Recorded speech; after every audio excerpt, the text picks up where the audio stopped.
গুলো শুনতে পাচ্ছ না। আই হোপ যে ভাই আটকে আছে কেন জানি। আই হোপ এখন সব কিছু ক্লিয়ার।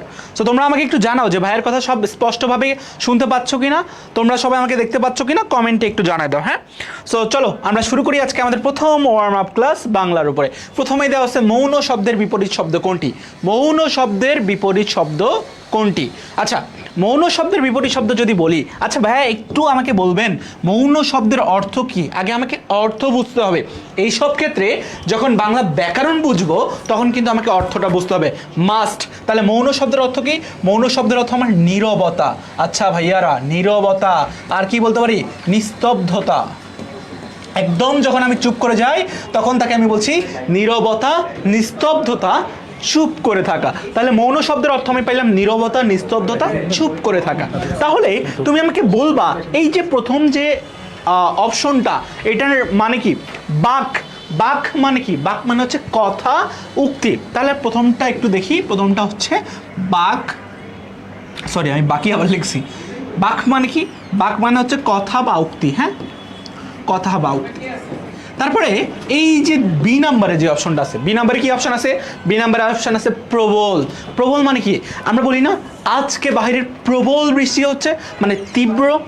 তাহলে প্রবল দিয়ে কি বোঝাচ্ছে? প্রবল দিয়ে বোঝাচ্ছে হচ্ছে তীব্র। ওকে।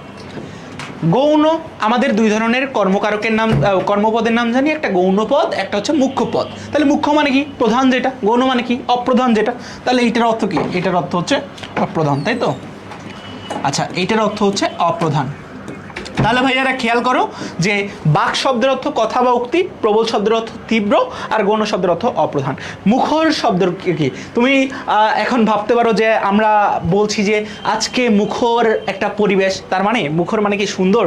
না, মুখর মানে হচ্ছে যারা বেশি কথা বলে। কি বলে? যারা যে বেশি কথা বলে, বেশি কথা বলে। আচ্ছা, তাহলে যে বেশি কথা বলে এটা কি? এটা হচ্ছে মুখর। আর মৌন শব্দের অর্থ কি? নীরবতা, নিস্তব্ধতা। এখানে কি বলছে? বিপরীত শব্দ। তার মানে নীরবতার বিপরীত শব্দ কি? একটু বেশি বেশি কথা। তাহলে নীরবতা, নিস্তব্ধতার বিপরীত শব্দ যেহেতু একটু বেশি বেশি কথা, তাহলে এটাই সঠিক উত্তর। তাহলে এখান থেকে উত্তর পেয়ে গেলাম মুখর। তাহলে বাক শব্দের অর্থ আমি পাইছি কথা বা উক্তি। প্রবল আমরা বলি না বাহিরে প্রচণ্ড প্রবল বৃষ্টি হচ্ছে, তার মানে এটা তীব্র। এখন দেখো প্রচণ্ড আর প্রবল তো একসাথে হইতে পারে না, আমার স্লিপ অফ টাং বা কথার থ্রোতে এটা বের হয়েছে। তাহলে বাইরের প্রবল বৃষ্টি হচ্ছে মানে বাইরের তীব্র বৃষ্টি হচ্ছে। তাহলে প্রবল শব্দের অর্থ তীব্র। গৌণ, ওই যে মুখ্য গৌণ।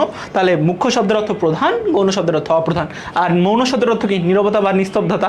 তার মানে এটির বিপরীত কিছু হবে। মুখর শব্দের অর্থ হচ্ছে যে বেশি কথা বলে। এখানে আমরা হচ্ছে শব্দার্থ দেখছি, শব্দের বিপরীত অর্থ মানে অন্য অর্থ প্রকাশ করতেছে। তাহলে নীরবতা বা নিস্তব্ধতার যে বেশি কথা বলে। তাহলে এইটার বিপরীত কি? এইটা ডি নাম্বার। আচ্ছা, তোমরা সকলে বুঝতে পারছো কিনা আমাকে একটু জানাও। সো তোমাদের ক্লাস শুরু হয়ে গেছে, আর আমরা কিন্তু ক্লাসের শুরুতেই আবার আজকে ঘোষণা করতে যাচ্ছি যে আমরা গতকালকে তোমরা জানো যে ফারিয়াপুর ক্লাসে আমরা একটা কন্টেস্টের আয়োজন করছিলাম, এবং এই কন্টেস্টে আমাদের বেশিরভাগ শিক্ষার্থী দেখা গেছে যে আসলে মনোযোগ দিয়ে ফুল ক্লাস করছে এবং সুন্দর সুন্দর কিছু নোট করে আমাদের গ্রুপে সাবমিট করছে, আমরা দেখছি, যেটা ইন্সপায়ারিং আসলে। সো আমরা বলতে চাই আমাদের এরকম যে ওয়ার্ম আপ ক্লাসগুলো আছে, প্রতিটা ক্লাসে আমরা চাই যে হচ্ছে শিক্ষার্থীরা পুরো ক্লাস মনোযোগ দিয়ে করুক এবং খাতা কলম নিয়ে বসুক। এটা হচ্ছে আমাদের এই কন্টেস্টের মেইন উদ্দেশ্য। খাতা কলম নিয়ে বসে শুধু ক্লাস করা না, মনোযোগ দিয়ে ক্লাস করে ভাইয়া আপুরা যা পড়ায় সেটা নিজের মতো করে খাতায় নোট করে সেটা আমাদের গ্রুপে সাবমিট করবে। সো এটা কিন্তু আজকের ক্লাসের জন্য প্রযোজ্য, এভাবে প্রতিটা ক্লাসের জন্য প্রযোজ্য। এবং এখান থেকে আমরা যে বিজয়ী ঘোষণা করব, আমরা আগেই বলছি তোমরা ডায়েরি পাবা, টি শার্ট পাবা, প্লাস বার্গার, পিৎজা, ফুচকা এই ধরনের ট্রিটগুলোও কিন্তু তোমরা পেয়ে যাবা। সো আমরা বলতে চাই যে যেহেতু বিএসসি এবং ডিপ্লোমা দুই ধরনের স্টুডেন্ট দিয়ে আমাদের ক্লাস করো, সো আমরা বলতে চাই তোমাদের মধ্যে যে কমন সাবজেক্টগুলো আছে এইগুলার প্রতিটার নোট যারা করবে এবং সবচেয়ে ভালো করবে, এদের ভিত্তিতে কিন্তু আমরা হচ্ছে বিজয়ী নির্ধারণ করব। যেমন বাংলা, ইংরেজি, গণিত এবং সাধারণ জ্ঞান, এই চারটা সাবজেক্ট প্রত্যেকটা ডিপ্লোমা এবং বিএসসি সবার জন্য প্রযোজ্য। সো এই চারটা সাবজেক্টের নোট যারা প্রত্যেককেই শেয়ার করবে, মাস্ট প্রথম শর্ত হচ্ছে চারটা সাবজেক্টেরই বিজয়ী হওয়ার প্রথম শর্ত চারটা সাবজেক্টেরই নোট অবশ্যই শেয়ার করতে হবে। ওকে, সো অবশ্যই শেয়ার করতে হবে। পাশাপাশি কি কি করতে হবে? আমাদের ক্লাস সম্পর্কে একটা রিভিউ দিতে হবে। ক্লাসটা তোমার কেমন লাগলো, ভালো লাগলো, খারাপ লাগলো, বা কোন দিকটা আরও ইমপ্রুভ করা উচিত, তোমার যে কোনো মতামত তুমি রিভিউর মাধ্যমে দিতে পারো।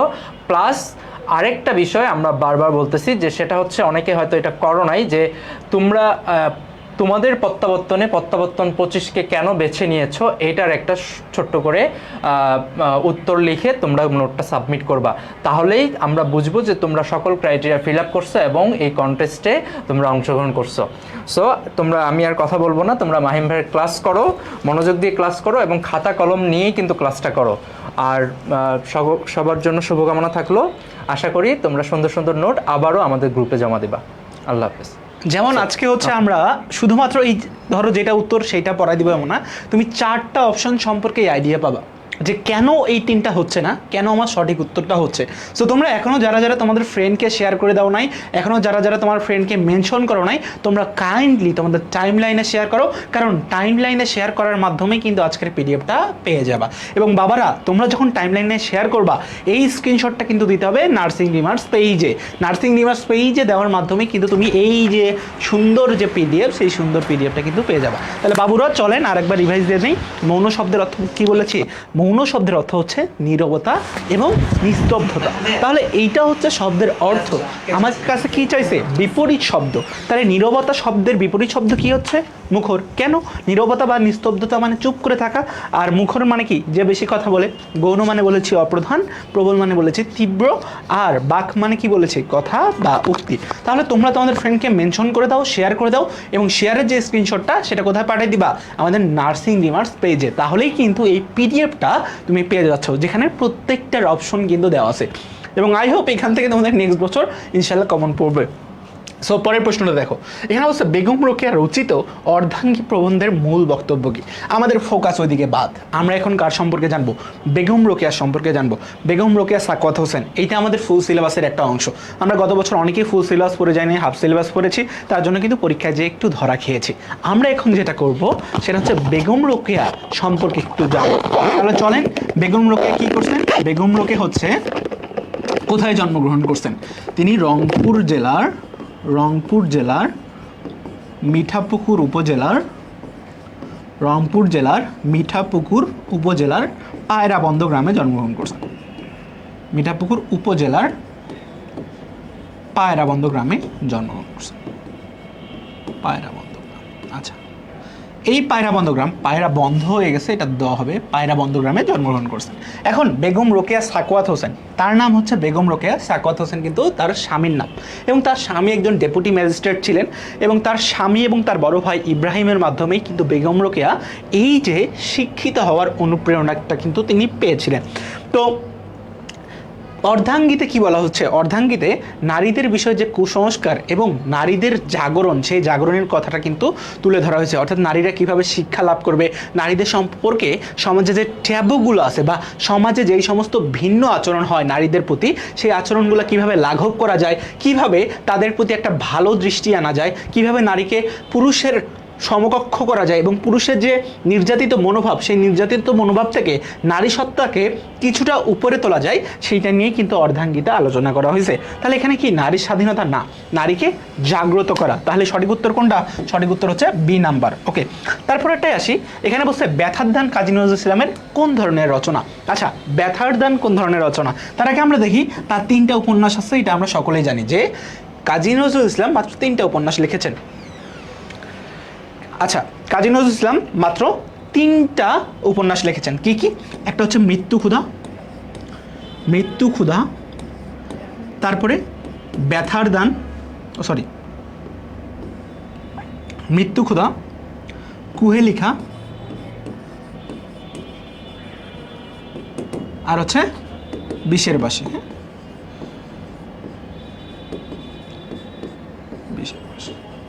তাহলে মৃত্যু ক্ষুধা, কুহেলিকা, বিষের বাঁশি, এই 3টে গেল আমার উপন্যাস। তাহলে নাটক কি? নাটক হচ্ছে আমার ঝিলিমিলি। সো এগুলো হচ্ছে নাটক। তারপরে দেখো এখানে বলছে গল্প গ্রন্থ নাকি কাব্যগ্রন্থ। আমরা জানি ব্যথার দান হচ্ছে একটা গল্প গ্রন্থ। কাব্যগ্রন্থ কি কি? অগ্নিবীণা, তারপরে তোমার প্রলয়সিংহা, তারপরে হচ্ছে তোমার ভাঙার গান, সওগাত, এগুলো হচ্ছে আমার কি? এগুলো হচ্ছে কাব্যগ্রন্থ, যেগুলো আমার তোমার একদম কবি পরিচিতি স্পষ্টভাবে দেওয়া আছে। এখন দেখো কাটা দিয়ে কাটা তোলা যায়, তাহলে কাটা দিয়ে এই তো এই অংশটা। ওকে, আমাদের বলছে অপাদান কর্ম কর্তা করণ। আমরা দেখো অপাদান শব্দের অর্থ কি? অপাদান শব্দের অর্থ কি? আচ্ছা, অপাদান শব্দের অর্থ কি বলো? অপাদান শব্দের অর্থ গৃহীত, জাত, বিস্মিত, ভীত, রক্ষিত। তোমরা আমাকে একটু বলবা যে বাবাকে বড্ড ভয় পাই, এটা কোন ধরনের কারক? বাবাকে বড্ড ভয় পাই, সবাই একটু কমেন্ট করো। বাবাকে বড্ড ভয় পাই কোন ধরনের কারক? বাবাকে বড্ড ভয় পাই, আমি লিখে দিচ্ছি, বাবাকে বড্ড ভয় পাই কোন কারক? আচ্ছা, জমি থেকে ফসল পাই কোন কারক? জমি থেকে ফসল পাই। তোমাদেরকে মাহিম ভাই একটু আগে কি বলেছে যে অপাদান কারক থেকে কি হয়? অপাদান কারক থেকে গৃহীত, তারপরে কি বিস্মৃত, তারপরে হচ্ছে রক্ষিত, দূরীভূত, দূরীভূত, পলায়ন, জাত। এই জাত মানে কি? উৎপন্ন হওয়া। এই জাত মানে আবার জাতপাত ভাইব না, বা হচ্ছে ব্রাহ্মণ, ক্ষুদ্র, শূদ্র, বৈশ্যীয় এগুলা ভাইব না। এই জাত মানে হচ্ছে উৎপন্ন। তাহলে গৃহীত, রক্ষিত, ভীত, তারপর হচ্ছে তোমার দূরীভূত এবং হচ্ছে বিস্মৃত, সব কিছু কি এটা অপাদানের অংশ। তাহলে বাবাকে বড্ড ভয় পাই, এখানে কি ভয় পাওয়া, তাহলে এটা কি কারক? অপাদান কারক। জমি থেকে ফসল পাই মানে জমি থেকে ফসল উৎপন্ন হয়েছে, তাই না? ফসল বা তিল থেকে তৈল হয়, এগুলা কি? এগুলো হচ্ছে সব অপাদান কারক। এখন দেখো তোমরা আমাকে এটার আনসারটা একটু বলো তো ভাইয়া, কি কারক হইতে পারে? এটার আনসারটা বলো। আমি এই যে অপাদান কারক বিশ্লেষণ দিচ্ছি, তোমরা সবাই অপাদান কারক বলছো, গুড। তাহলে তোমরা আমাকে বলো তো 4-এর আনসার কি হইতে পারে? আমরা জানলাম যে এই 3টা হচ্ছে না, কারণ কি? কাটা দিয়ে এখানে গৃহীত হচ্ছে না, বিচ্যুত হচ্ছে না, রক্ষিত হচ্ছে না, দূরীভূত হচ্ছে না, পালাচ্ছে না, আবার জাতও হচ্ছে না। তাহলে কি দেখো তোমার এই অপশনটা কিন্তু বাদ গেল। তোমার কাছে থাকলে এখন 3টা অপশন। দেখি তোমরা এই 3টার মধ্যে বলো তো তাহলে কোনটা হবে? কর্ম হবে নাকি কর্তা হবে নাকি করণ হবে? তোমরা অনেকেই বলতে পারো যে ভাই এটা তো কর্তার জায়গা, বাক্যের শুরুতে মানে কর্তার জায়গা, তার মানে কর্তা হবে। কিন্তু আমি দেখতে চাই তোমরা কে সঠিক উত্তরটা বলতে পারো। এবং এই যে আজকের ক্লাসটা, অনেকে তোমরা যারা পড়াশোনা করছো তোমরা ভাবতে পারো যে একাই একাই আমরা জয় হব, কিন্তু একটা কথা আছে, নো ম্যান ইজ আইল্যান্ড, অর্থাৎ কোনো মানুষ একাকী বাস করতে পারে না। তুমি তোমার বন্ধুর সাথে যখন কি করবা, উপরে উঠতে চাবা, তখন কিন্তু জিনিসটা ভালো হবে। কাজে আমি চাইবো তোমার কাছের যে বন্ধু বা বান্ধবী তাকে কিন্তু তুমি ক্লাসে মেনশন করে দিবা। তোমার কাছের যে বন্ধু বা বান্ধবী তোমাকে কিন্তু একটু মেনশন করে দিতে হবে যে তাকে, যে আমিও পড়ছি তুইও পড়ায়। সো যারা যারা শেয়ার করে দিবা তারাই কিন্তু পুরো পিডিএফটা পাবা, শেয়ার না করলে পিডিএফ পাওয়া যাবে না। সো বাবুরা আমরা কি বলছি? বাবাকে বড্ড ভয় পাই, জমি থেকে ফসল পাই মানে কোনো কিছু গৃহীত, বিচ্যুত, রক্ষিত, দূরীভূত, পলায়ন, জাত, এগুলো হইলে কি হয়? অপাদান হয়। কি হয়? এগুলো হইলেই অপাদান হয়। তাহলে আমার বিষয় তো অপাদান না, কারণ কি বলছে? কাটা দিয়ে কাটা তোলা। তাহলে এগুলোর মধ্যে আমার এই ক্রাইটেরিয়া পড়ে কি না? না। কর্মে আসি। কর্ম হচ্ছে কাকে দ্বারা প্রশ্ন করব, ক্রিয়াপদকে কাকে দ্বারা প্রশ্ন করব, ক্রিয়াপদকে কে বা কাকে দ্বারা প্রশ্ন করব। আচ্ছা, তাহলে আপনি বলেন তো এখানে কি বলছে? কাটা দিয়ে। তাহলে কাকে দিয়ে কাটা তোলা যায়? হয়। তাহলে কাটা কি একটা ব্যক্তি যে কাকে দিয়ে করি? না, কাকে দিয়েও করি না, সরি এটা ভুল হয়েছে, কে বা কাকে হবে না, এটা কি বা কাকে, ক্রিয়াপদ কে, কি বা কাকে। তাহলে আপনারা বলেন তাহলে কি দিয়ে কাটা তোলা যায়? তাহলে কি দিয়ে তো পুরো বিষয়টাই আসে, তাই না? এখানে বলছে কাটা দিয়ে, সো এখানে কি দিয়ে হচ্ছে, যদি শুধু বলা হয়তো কাটা কি দিয়ে, কিন্তু এখানে বলছে কাটা দিয়ে কোন কারক, পুরাটাই আমাকে ধরতে হচ্ছে। সো কি দিয়েও হচ্ছে না, তার মানে এটা কর্মকারকে হচ্ছে না। এরপর দেখো কর্তা। কর্তা অবশ্যই ব্যক্তি হবে, অবশ্যই কি হবে? ব্যক্তি হবে। আপনারা একটু বলেন তো এই যে কাটা কি কোনো ব্যক্তি? কোনো ব্যক্তিও না, তার মানে এটাও হবে না। বা একে কে দ্বারা প্রশ্ন করতে পারো। কে দিয়ে কাটা তোলা যায়? কে দিয়ে কাটা তোলা যায়? হয় না। কে দিয়ে তোলা যায়? হয় না, তার মানে বি হচ্ছে না, সি হচ্ছে না। এখন ডি কেমনে হচ্ছে, করণ কেমনে হচ্ছে, করণ কেমনে হচ্ছে, করণ কেমনে হচ্ছে আমরা বলি, কারণ করণ বলতে আমরা যন্ত্র সহায়ক উপায় মাধ্যম, উপায় মাধ্যম এগুলো নিয়ে আমরা একটু বলি। হ্যাঁ, ঠিক আছে। তাহলে দেখো কাটা কি, কাটা একটা হচ্ছে সহায়ক, এই কাটা দিয়েই কি আমরা কাটাটা তুলতেছি, আর একটা যে কাটা সেটা তুলছি। আমি যদি বলি কলম দিয়ে কলম খেলি, তাহলে কলম দিয়ে কলম খেলতে মানে একটা কলম দিয়ে আর একটা কলম খেলতেছো, মানে এইটা কি একটা সহায়ক, ওই কলম খেলার জন্য আমার আর একটা কলম লাগতেছে। তাহলে কাটা দিয়ে কাটা তোলা যায়, মানে একটা কাটা তোলার জন্য আমার কিছু উপায় লাগবে, উপায়টা কি কাটা, কিছু মাধ্যম লাগবে, মাধ্যমটা কি কাটা, একটা যন্ত্র লাগবে, যন্ত্রটা কি কাটা, একটা সহায়ক লাগবে সেটাও কাটা, একটা উপায় লাগবে সেটাও কাটা, আবার একটা যন্ত্র লাগছে সেটাও কাটা। তার মানে আমি যদি যন্ত্র হিসেবে কাটাকে বিবেচনা করি হচ্ছে, সহায়ক হিসেবে বিবেচনা করলেও হচ্ছে, আবার উপায় হিসাবে বিবেচনা করলে হচ্ছে, আবার মাধ্যম হিসাবে বিবেচনা করলেও হচ্ছে। সো ক্রিয়াপদের বাদ দিয়ে যদি যেই জিনিসটা কাজ করতেছে সেটা যদি আমার যন্ত্র সহায়ক উপায় মাধ্যম হচ্ছে, অর্থাৎ যে ক্রিয়াটা ঘটাচ্ছে সে যদি যন্ত্র সহায়ক উপায় বা মাধ্যম হয়, তাহলে সেটাকে আমরা বলছি করণকারক। তাহলে কাটা দিয়ে কাটা তোলা যায়, এটা একটা উপায় হয়, এটা একটা যন্ত্রের মাধ্যমে হয়, এটা একটা সহায়কের মাধ্যমে হয়। দ্যাট মিনস আমরা বলতে পারি যে এটা কি, এটা সঠিক উত্তর ডি নাম্বার। সঠিক উত্তর কি নাম্বার, ডি নাম্বার। তাহলে তোমরা সবাই একটু কমেন্ট করে দাও যে এই যে চারটা কারক, অপাদান, কর্ম, কর্তা, করণ, তোমরা চারটাই ক্লিয়ার কিনা, এই চারটাই তোমরা ক্লিয়ার কিনা। তোমরা আমাকে একটু বলবা যে এই চারটা কারকই তোমরা ক্লিয়ার কিনা, বা এই চারটাতেই তোমাদের কোনো ধরনের সমস্যা আছে কিনা।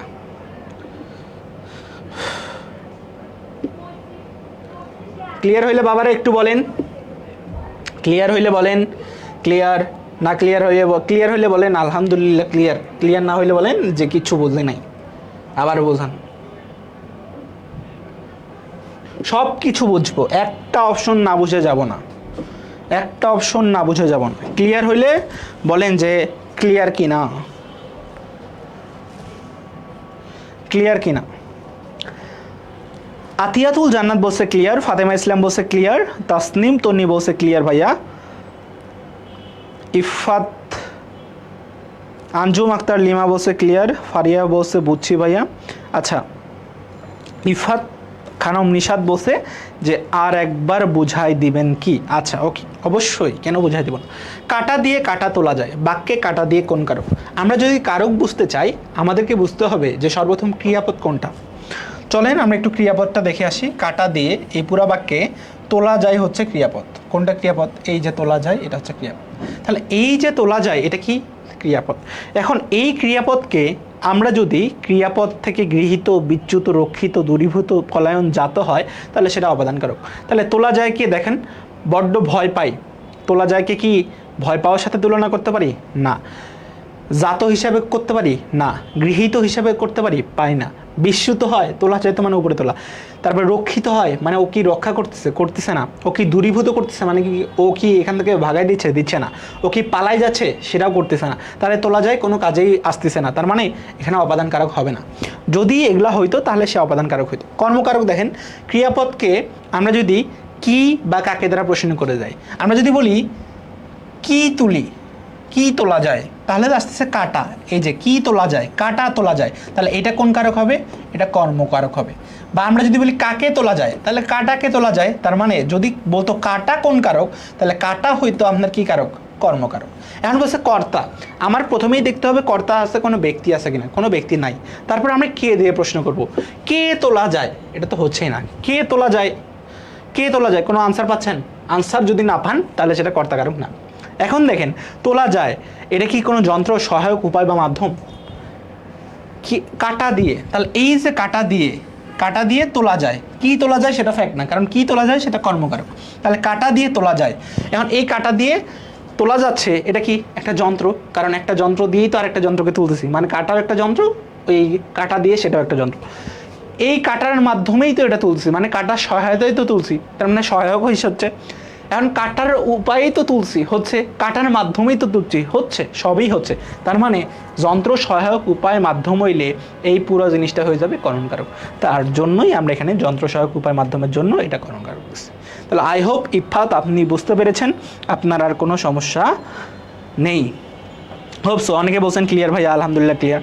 আমার দেখার বিষয় না, আমার দেখার বিষয় হচ্ছে আমার ক্লাসের একটা স্টুডেন্ট বুঝছে কি না, সে বুঝতে পারলো কি না, এইটা আমার দেখার বিষয়।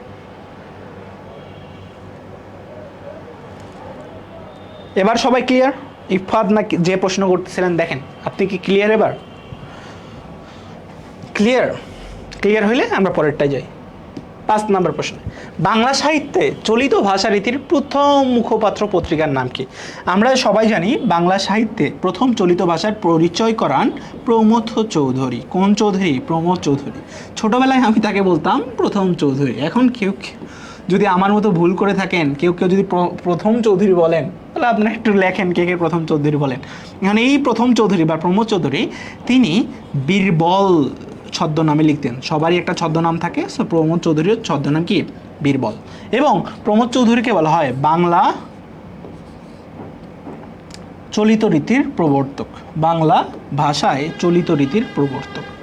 চলিত রীতির প্রবর্তককে, সেটাও প্রমথ চৌধুরী। চলিত রীতির প্রবর্তক। এখন এই প্রমথ চৌধুরী তিনি একটা পত্রিকার সম্পাদক ছিলেন, সম্পাদনা করেছেন সবুজপত্র। সম্পাদনা কি করেছেন? সবুজপত্র। ভালো কথা ভাইয়া, প্রমথ চৌধুরী সম্পর্কে এত ডিটেলস আমাদের কি করবে? ডিটেলস কিছু লাগবে না। এখন বলছে চলিত ভাষারীতির প্রথম মুখপাত্র পত্রিকার নাম কি? তাহলে প্রথম চলিত ভাষারীতি করেন কে? প্রমথ চৌধুরী। তাহলে প্রমথ চৌধুরী যে পত্রিকায় সম্পাদনা করতেন সেটাই তো আপনার প্রথম মুখপাত্র পত্রিকা হবে। কারেক্ট? অবশ্যই। তাহলে এখানে প্রথম কোনটা হচ্ছে দেখেন, তার সম্পাদিত ছিল সবুজপত্র। জাগরণ ছিল না, পত্রপল্লবও ছিল না, ভারতীয় ছিল না, ছিল কি? সবুজপত্র। তাহলে আনসার কোনটা হচ্ছে? আনসার হচ্ছে এ নাম্বার। ইজ হিসাব। সো আমরা আগে দেখবো যে যে বানাইছে, যে বানাইছে,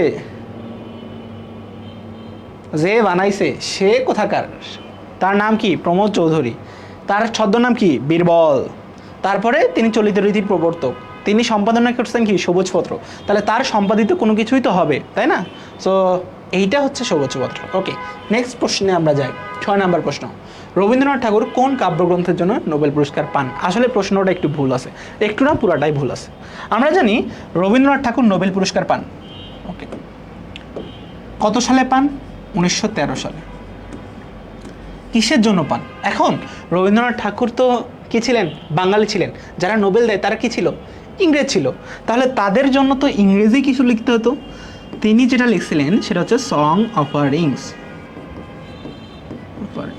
অর্থাৎ রবীন্দ্রনাথ নোবেল পুরস্কার পায় কিসের জন্য? রবীন্দ্রনাথ নোবেল পুরস্কার পায় হচ্ছে সং অফারিংসের জন্য। তাহলে নোবেল পায় সং অফারিংসের জন্য। এখন এখানে একটা কনফিউশন আছে যে ভাইয়া এই যে সং অফারিংস, এটা লিখছেন কে বা অনুবাদককে? অনুবাদককে আর এটার ভূমিকা লিখছেন কে? দুইটা প্রশ্ন কিন্তু প্রতি বছর বিভিন্ন বিশ্ববিদ্যালয় প্রশ্ন পরীক্ষাতেও এসে যায়। সো আমি আপনাদেরকে এটা গ্যারান্টি দিতে পারবো, আপনি যদি বাংলা এই পার্টটা করেন তাহলে একই সাথে আপনার সেকেন্ড টাইমের প্রস্তুতি হবে, জাতীয় বিশ্ববিদ্যালয়ের প্রস্তুতি হবে, সব জায়গায় প্রস্তুতি হবে। সো ভূমিকায় কে ছিলেন? ভূমিকা লিখছিলেন হচ্ছে W.B. ইয়েটস। অনেকে W.B. ইয়েটস নামটা দেখে মনে করেন ইনি যেহেতু ইংরেজ এবং এইটাও ইংরেজিতে, কাজেই এটার অনুবাদকও ছিল W.B. ইয়েটস। আসলে W.B. ইয়েটস শুধু সং অফারিংসে কী লিখছেন? ভূমিকা লিখছেন। অনুবাদক কিন্তু ছিলেন রবীন্দ্রনাথ নিজেই, রবীন্দ্রনাথ ট্যাগর। সো আমরা কি জানছি? আমরা জানছি যে সং অফারিংসের অনুবাদক ছিলেন রবীন্দ্রনাথ ট্যাগর এবং ভূমিকা কে লিখছেন? ভূমিকা লিখছেন W.B. ইয়েটস। তাহলে দেখেন এই সং অফারিংসের মধ্যে কি ছিল? সং অফারিংসের মধ্যে ছিল গীতাঞ্জলি, গীতাঞ্জলি, কিয়দংশক, অন্যান্য কবিতা, অন্যান্য কবিতার কিয়দংশ। তাহলে দেখেন, তাহলে সঠিক উত্তর কি হওয়া উচিত ছিল? সঠিক উত্তর হওয়া উচিত ছিল গীতাঞ্জলি প্লাস অন্যান্য কবিতার কিয়দংশ। ঠিক আছে, মানে প্রায় 50টার মতো ছিল। হ্যাঁ, অন্যান্য কবিতার কিয়দংশ। কিন্তু যেহেতু শুধু গীতাঞ্জলি দেওয়া আছে, আমরা ওইটাকেই সঠিক উত্তর হিসেবে ধরে নিচ্ছি, বাট সঠিক উত্তর কিন্তু ওইটা না। তাহলে সঠিক উত্তর কোনটা হচ্ছে? সঠিক উত্তর হচ্ছে এইটা। দেখছেন? দেখেন একটা প্রশ্নের জন্য আমরা কতগুলো উত্তর জানলাম। সো এইভাবেই প্রতিটি প্রশ্ন বিশ্লেষণ করে যাতে আপনার জানাটা একদম ক্লিয়ার হয়ে যায়, একদম অক্সিজেনের মতো, নিঃশ্বাসের মতো ক্লিয়ার হয়ে যায়, সেটাই কিন্তু আমরা দেখব। সো আমাদের সাথে আছে প্রায় অনেকেই, সবাই প্রায় জানে। সো আপনারা একটু আমাকে বলেন যে এই রবীন্দ্রনাথ ঠাকুর কিন্তু চুরি হয়ে গেছিল, কোথা থেকে চুরি হয়ে গেছিল একটু কমেন্টে লিখেন। হ্যাঁ, ওকে, নেক্সটে যাই। নবাব সিরাজউদ্দৌলা হত্যাকারীর নাম কি? দেখি অপশনে কে কে বলতে পারেন যে নবাব সিরাজউদ্দৌলার হত্যাকারীর নাম কি। নবাব সিরাজউদ্দৌলার হত্যাকারীর নাম কি দেখি, এটা আপনারা কে কে বলতে পারেন। আমরা দেখি নবাব সিরাজউদ্দৌলার চরিত্র মীর মর্দন। মীর মর্দন, আচ্ছা এখানে অপশন ছিল মনে হয় Mir Madan. I hope so যে আপনাদের অপশন ছিল হচ্ছে মীর মদন। ওকে, যারা বিএসসি দিয়েছিলেন তাদের অপশন ছিল হচ্ছে মীর। অপশন কি ছিল? অপশন ছিল হচ্ছে মীর মদন। হ্যাঁ, মীর মদন। অপশন কি ছিল? অপশন ছিল হচ্ছে মীর মদন। কিন্তু পরীক্ষায় আসছে, দেখেন মীর মদন নামে কোনো চরিত্র আমাদের সিরাজউদ্দৌলা ছিল না। মীর জাফর ছিল, ইয়েস মীর জাফর আলী খান ছিল। মোহাম্মদী বেগও ছিল। মোহাম্মদ হোসেন নামে কোনো চরিত্র সিরাজউদ্দৌলায় ছিল না। এখন দেখেন মীর জাফর কোথায় ছিল? মীর জাফর ছিল পলাশীর প্রান্তরে। কোথায় ছিল? পলাশীর প্রান্তরে, স্ট্যান্ডিং অবস্থায় পলাশীর প্রান্তরে। আমরা জানি সিরাজউদ্দৌলা, এবং যখন সিরাজউদ্দৌলাকে হত্যা করা হয় তখন মীর জাফর কি? মীর জাফর ছিল নবাব। কাজেই একজন নবাব সরাসরি তার প্রাক্তন যে নবাব ছিলেন তাকে কখনোই হত্যা করবেন না। একটু কমন সেন্স দিয়ে দেখেন, আমি একজন নবাব, আমি গিয়ে কি হত্যা করব? এই যে দেখুন ট্রাম্প তো কি প্রধানমন্ত্রী, প্রেসিডেন্ট। সো ট্রাম্প কি নিজে ইসরায়েলের উপর হামলা করছেন? না, ট্রাম্প নির্দেশনা দিতে পারেন। সো মীর জাফর কি? মীর জাফর সরাসরি হত্যা করবে না, বাট মীর জাফর কি নির্দেশনা দিছিলেন। তাহলে কার নির্দেশনায়? মীর জাফর, কারণ নবাব হচ্ছে তৎকালীন নির্দেশন। আচ্ছা, মীর জাফরের নির্দেশনা ছিল। তাহলে মীর মদন তো কোনো ক্যারেক্টার না, স্বাভাবিকভাবে আমাদের উত্তর কি আসতেছে? সিম্পলিফাইড উত্তর হচ্ছে মোহাম্মদী বেগ। এখন তাকে হত্যা করা হয়েছে কোথায়? তাকে হত্যা করা হয়েছে জফরাগঞ্জের কয়েদখানায়, তাই তো? জফরাগঞ্জের কয়েদখানায়। কত টাকার বিনিময়ে? 10,000 টাকার বিনিময়ে কয়েদখানায় হত্যা করা হয়। 10,000 টাকার বিনিময়ে, 10,000 টাকার বিনিময়ে। ওকে, আচ্ছা আমার আরও একটা প্রশ্নের উত্তর দেন। আপনারা জানেন কি না জানি না, মোহাম্মদী বিবেক কিন্তু সিরাজউদ্দৌলার পালক ভাই, অর্থাৎ তার বড় ভাই একরামউদ্দৌলাকে যখন আপনারা যখন পড়ছেন তখন আপনার এই জিনিসটা আমি একটু পুরাটাই একটু কাহিনী বলি, তাহলে বুঝতে পারবেন। আচ্ছা, আমাদের সিরাজউদ্দৌলারা ছিল 3 ভাই। ওকে, একরামউদ্দৌলা,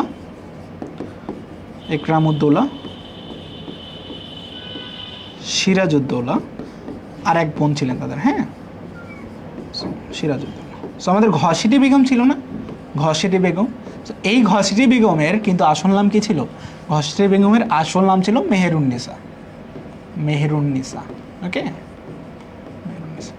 এই মেহেরুন্নেসা ইনি হচ্ছে ঘসিটি বেগম। সো মেহেরুন্নেসার কি কোনো সন্তান ছিল না, কিন্তু তিনি যেহেতু বড় বোন, ওরা 3 বোন ছিল, মেহেরুন্নেসা বেগম, শাহ বেগম, আমিনা বেগম।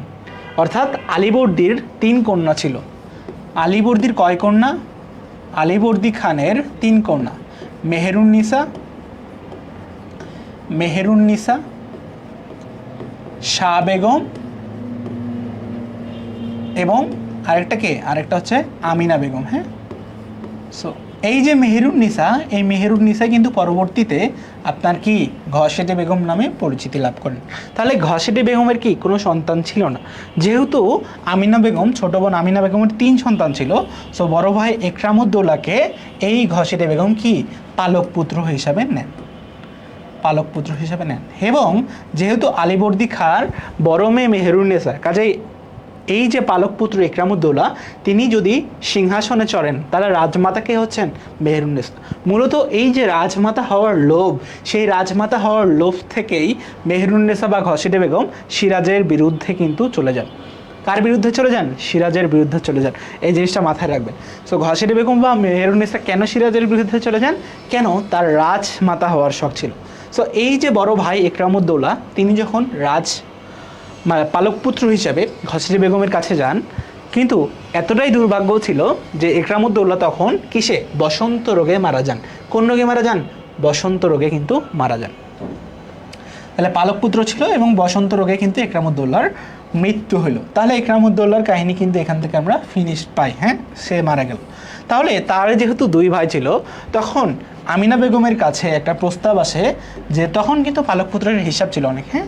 সো আমিনা বেগম তখন কি করে, মোহাম্মদী বেগকে পালকপুত্র হিসাবে নেয়, বুঝছো, মোহাম্মদী বেগকে পালকপুত্র হিসাবে নেয়।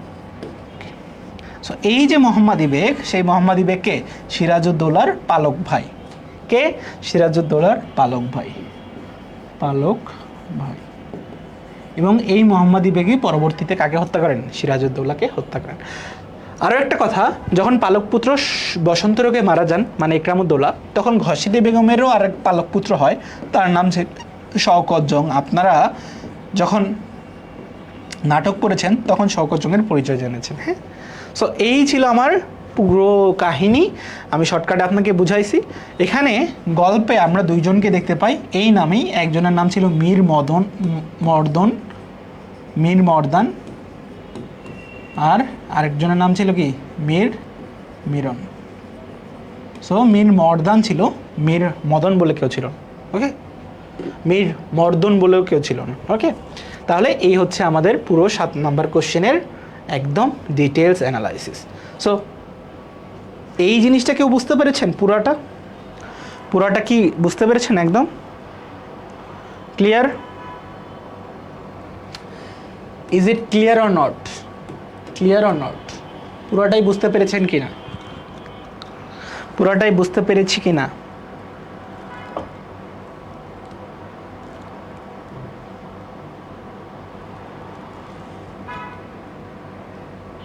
একটু আমাকে জানাবেন যে আপনারা পুরোটাই বুঝতে পেরেছেন কিনা। যদি পুরোটাই বুঝতে পারেন বা ক্লিয়ার হন, তাহলে আমরা পরবর্তী 8 নম্বর প্রশ্নের দিকে যাব। আপনারা একটু আমাকে জানাবেন যে 8 নম্বর প্রশ্নের সঠিক উত্তর কি হতে পারে, 8 নম্বর প্রশ্নের সঠিক উত্তর কি হতে পারে।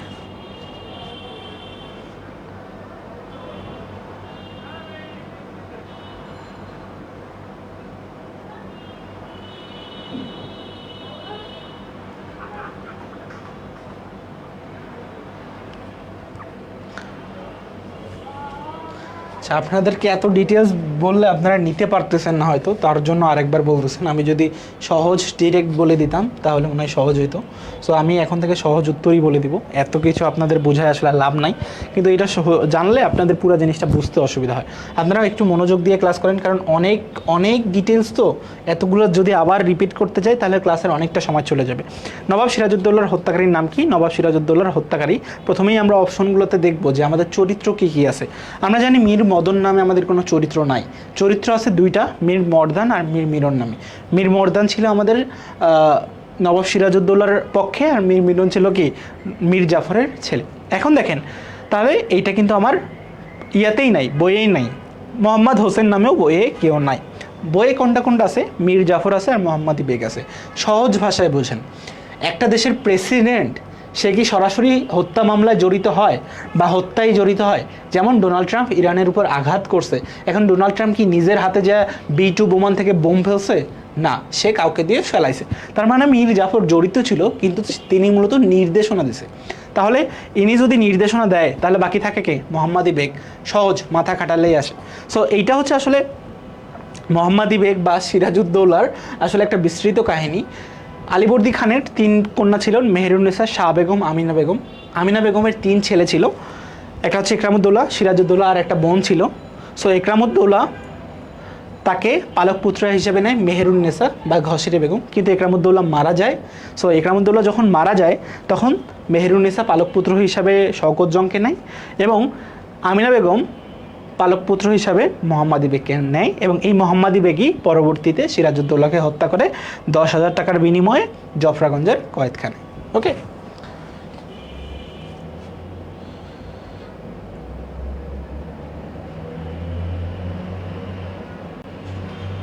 এইটা হচ্ছে গেল। সো আপনারা অনেকেই বলছেন গুণবাচক বিশেষ্য হচ্ছে কি? আনন্দ। তাহলে আমরা একটু ব্যাখ্যা দেই। আমরা জানি বিশেষ্য কি, হ্যাঁ সব কিছুই ব্যাখ্যা দেব, চিন্তার কোনোই কারণ নেই। আমাকে ডিস্টার্ব দিলে আবার ওই যে আগেরটায় যাইতে হচ্ছে, এই জন্য। বিশেষ্য হচ্ছে কোনো কিছুর নাম বোঝাবে, হ্যাঁ, কোনো কিছুর নাম বোঝাবে যেটা, সেটাই হচ্ছে আমার বিশেষ্য। তাহলে দেখেন এখানে কোনো কিছুর নাম বোঝাচ্ছে কোনটা? পঠন, লবণ, মিছিল, আনন্দ।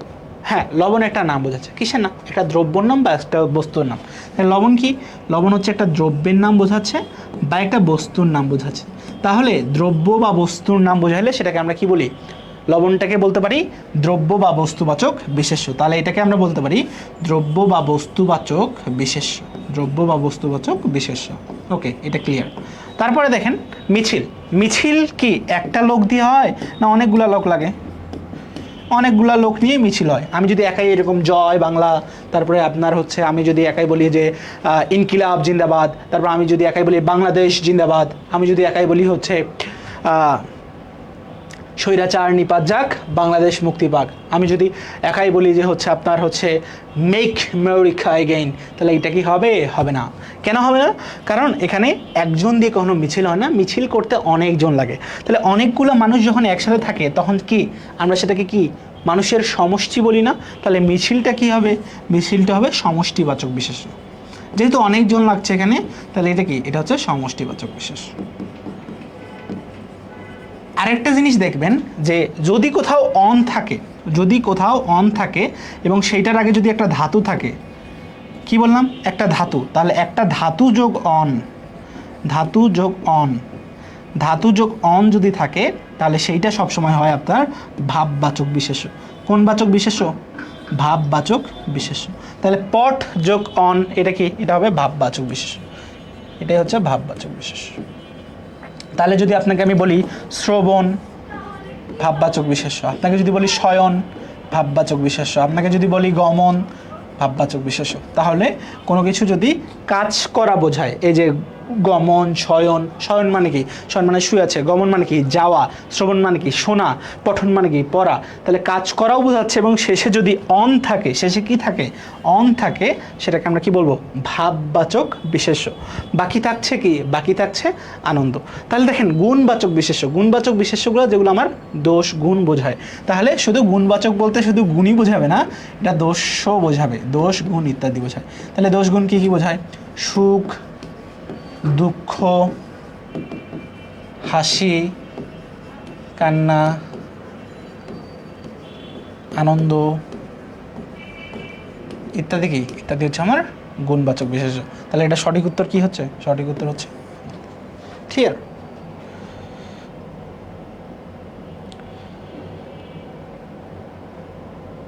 যারা বলছে ভাইয়া বারবার ক্লাস আটকে যাচ্ছে, আই হোপ তাদের মনে হয় নেটের সমস্যা, আমাদের এন্ড থেকে কোনো সমস্যা নাই, বুঝতে পারছেন? কারণ একজনের নেট আটকালে সবার নেট আটকাবে, আমার যেহেতু নেট এখানে আটকাচ্ছে না, কাজেই এখানে নেট প্রবলেম হওয়ার কোনো কথা নাই। বুঝতে পেরেছেন? তাহলে এই জিনিসটা আসলে ক্লিয়ার আশা করছি। তাহলে এই 8 নাম্বারটা কে কে ক্লিয়ার সেটা একটু আমাকে বলেন। 8 নাম্বারটা কে কে ক্লিয়ার এটা একটু আমাকে বলেন যে 8 নাম্বারটা ক্লিয়ার। 8 নাম্বার, সরি,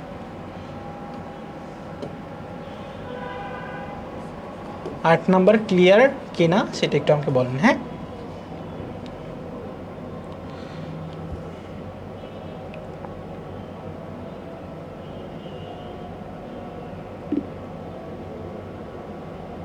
ওকে, রুমি আক্তার বলছে ক্লিয়ার, স্বর্ণা সিমি বলছে ক্লিয়ার। ওকে, এখন দেখেন বাংলা ভাষার প্রথম শিল্পসম্মত উপন্যাস রচনাকৃতকার।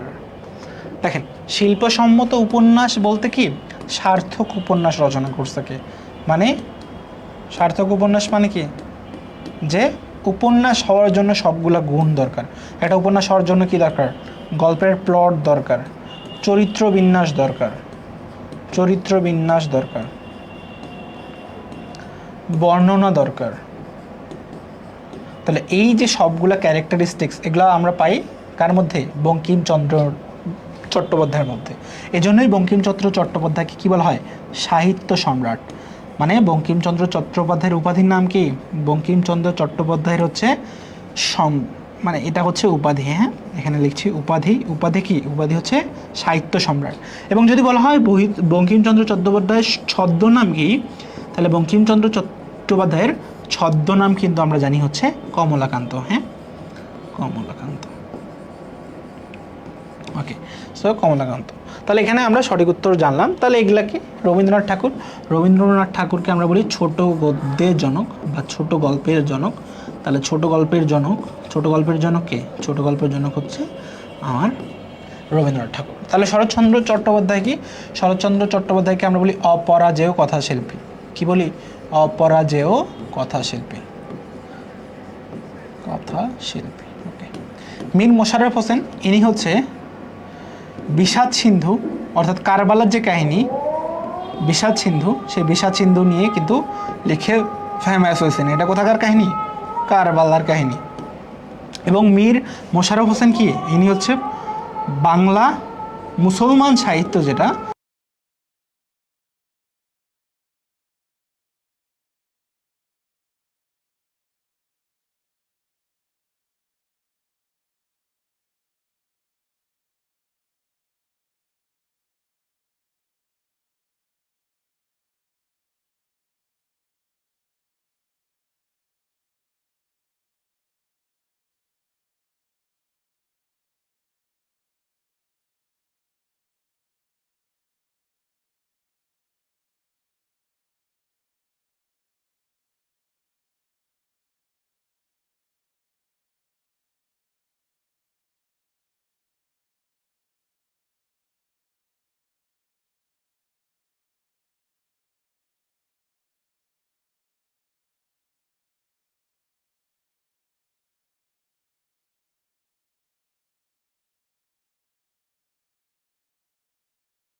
কি ওভারহিট হয়ে গেছে।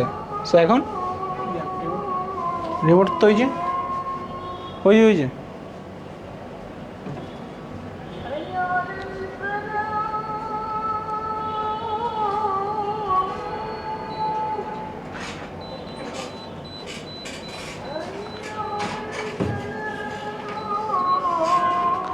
একটু ওয়েট করেন, সব ঠিক হয়ে যাবে। হ্যাঁ হ্যাঁ হ্যাঁ, একটু ওয়েট করেন। কথা শোনা যাচ্ছে না?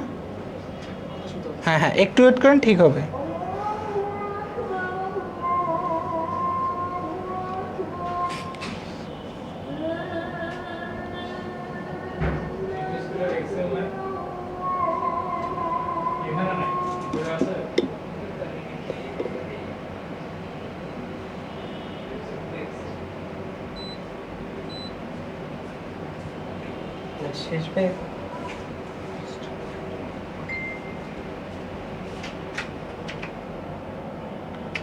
একটু ওয়েট করেন, ঠিক হয়ে যাবে।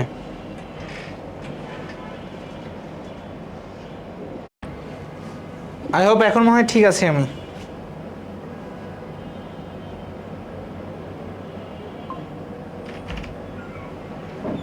আবার তো অ্যান্টেনা চালু হয়ে গেছে কেবল তো ভাই 8টা না 9টা। হ্যাঁ এখন ঠিক আছে, এখন ঝিলমিল করবে না। আর দেখেন এখন বিটিভিও দেখবেন না। এখন আমাকে দেখতে পাচ্ছেন কিনা সেটা দেখেন। সো আমি যেটা পড়াচ্ছিলাম যে বাংলা ভাষার প্রথম শিল্পসম্মত উপন্যাস রচনার কৃতিত্বকার। সো আমরা জানি একটা সার্থক উপন্যাসের জন্য কী কী দরকার? প্লট দরকার, চরিত্রবিন্যাস দরকার, বর্ণনা দরকার। সো এই সবগুলোই প্রথম পাওয়া গেছে বঙ্কিমচন্দ্র চট্টোপাধ্যায়ের কিসে? উপন্যাসে। এরপর থেকে বঙ্কিমচন্দ্র চট্টোপাধ্যায়ের উপাধি কি? তার উপাধি ছিল সাহিত্য সম্রাট এবং তার ছদ্মনাম কি ছিল? কমলাকান্ত। এবং তার পাশাপাশি আমরা রবীন্দ্রনাথ ঠাকুরকে দেখি এবং রবীন্দ্রনাথ ঠাকুরকে এর জন্যই কী বলা হয়? ছোট গল্পের জনক। তার ছদ্মনাম কি? তার ছদ্মনাম আমরা জানি হচ্ছে ভানুসিংহ ঠাকুর। ভানুসিংহ ঠাকুর। তারপরে দেখেন আমরা আরেকজনকে দেখেছি, মীর মোশাররফ হোসেন, যিনি হচ্ছে বিষাদ সিন্ধু লিখে ফেমাস হয়ে গেছিলেন। এবং এই বিষাদ সিন্ধুতে কারবালার যে কাহিনীগুলা, সেই কারবালার কাহিনীগুলো কিন্তু কোথায়? বিষাদ সিন্ধুতে খুব সুন্দরভাবে ফুটে তুলছিলেন। এবং এই জন্যই আমরা কি যার মাধ্যমে মুসলমান সাহিত্যের আসলে বিস্তৃতি দেখতে পাচ্ছি। তাহলে মুসলমান সাহিত্যের আসলে বিস্তৃতি কার মাধ্যমে? মুসলমান সাহিত্যের বিস্তৃতি হচ্ছে মীর মোশাররফ হোসেনের মাধ্যমে। তারপর আমরা শরৎচন্দ্র চট্টোপাধ্যায়কে দেখি। শরৎচন্দ্র চট্টোপাধ্যায়ের উপাধি কী ছিল? তাকে আমরা অপরাজেয় কথাশিল্পী হিসাবে চিনেছি। কি চিনেছি? অপরাজেয় কথাশিল্পী হিসেবে চিনেছি। তাহলে আপনারা আমাকে একটু বলেন তো, এই যে 9 নম্বর যেটা প্রশ্ন, সেই 9 নম্বর প্রশ্নের আপনারা একদম সঠিক উত্তর পেয়েছেন কিনা, বা হচ্ছে সব কিছু ক্লিয়ারলি বুঝতে পেরেছেন কিনা একটু আমাকে জানান। হ্যাঁ, সো আপনারা আপনাদের ফ্রেন্ডকে শেয়ার করে দেন। আপনাদের ফ্রেন্ডকে শেয়ার করার মাধ্যমেই কিন্তু আজকের ক্লাসটা অনেকের কাছে পৌঁছা যাবে। একজন থেকে আরেকজনের কাছে পৌঁছা যাবে। সো আপনারা শেয়ার করেন এবং শেয়ার করার মাধ্যমেই আপনাদের ফ্রেন্ডকে মেনশন করেন। যারা যারা চলে গেছে তারা হয়তো জানেন না যে এখন রংধনু থেকে ঠিক হয়ে গেছে, আবার ঝিলমিল করতেছে না। সো এই জিনিসটা একটু আমরা ক্লিয়ার করি। চলে আসেন। আলহামদুলিল্লাহ আমরা সবাই ক্লিয়ার। ওকে, নেক্সট প্রশ্নে আমরা যাই। দেখি সমুদ্র শব্দের সঠিক প্রতিশব্দ কি? আমরা একটা বলছিলাম না যে সমুদ্র শব্দের সঠিক প্রতিশব্দ। প্রতিশব্দ মানে কি? প্রতিশব্দ মানে হচ্ছে সমার্থক শব্দ। হ্যাঁ, যদি এখানে প্রতিশব্দ না থেকে সমার্থক শব্দ থাকতো তা উত্তরটা একই আসতো। ওকে, আমরা বলি না যে আসে নাই কেহ অবনী পরে, অবনী মানে হচ্ছে পৃথিবী, তাহলে আসে নাই কেউ কোথায়? পৃথিবীর পরে, পৃথিবীর পরে। তাহলে আসে নাই কেউ অবনী পরে, এটা কি? এটা হচ্ছে আমার একটা উত্তর গেল। আদিত্য মানে কি? আদিত্য মানে হচ্ছে সূর্য। আদিত্য মানে কি? আদিত্য মানে হচ্ছে সূর্য। তাহলে অবনী শব্দের অর্থ পৃথিবী, আদিত্য শব্দের অর্থ কি? সূর্য। শব্দরই কি? ধরেন আমি এককালে প্রেম করতাম, বুঝছেন? আমি এককালে প্রেম করতাম, তো যখন প্রেম করতাম আমি হচ্ছে চিঠি লিখতাম এইভাবে, যেহেতু আমি বাংলা পড়াই, যদি আমি বাংলার ছাত্র না বা ঢাকা বিশ্ববিদ্যালয়ে আমি বাংলা নিয়ে পড়ি নাই, আমি যখন প্রেম করতাম বা আপনারা যখন যদিও কেউ প্রেম করেন নাই, ছেলেরা বা মেয়েরা আপনারা যারা প্রেম করেন নাই, এটা বিশেষ করে ছেলেদের ক্ষেত্রে কাজে লাগবে। হ্যাঁ, সো আপনি আপনার প্রেমিকাকে লিখতে পারেন এইভাবে, প্রিয় শব্দরি, প্রিয় শব্দরি, প্রিয় শব্দরি। সো এই যে প্রিয় শব্দটি লিখলেন না, হ্যাঁ, এখন এই যে শব্দটি ধরেন আমি আমার বউকে এইভাবে লিখতাম, মানে আমার এখন যে বউ তাকে আমি এইভাবে লিখতাম যে প্রিয় শব্দটি, আশা করছি ভালো আছে। সো শব্দটি বলতে কি? শব্দটি বলতে ধরেন সুদর্শনা, সুদর্শনা, রূপসী, সুন্দরী। তাহলে কী কী পাইলাম? সুদর্শনা, রূপসী, সুন্দরী। সো আমার বউ যখন রেগে থাকতো আমি তখন এই কথাগুলো ইউজ করতাম যে প্রিয় শব্দরি, তখন সে ইন্টারনেটে সার্চ দিত আসলে শব্দরি শব্দের অর্থ। তো যখন সে দেখতো সুন্দরী, সুদর্শনা, রূপসী আমি তাকে বলেছি, তখন আসলে সে খুশিতে গদগদ হয়ে যেত বা খুশিতে একদম সেই হয়ে যেত।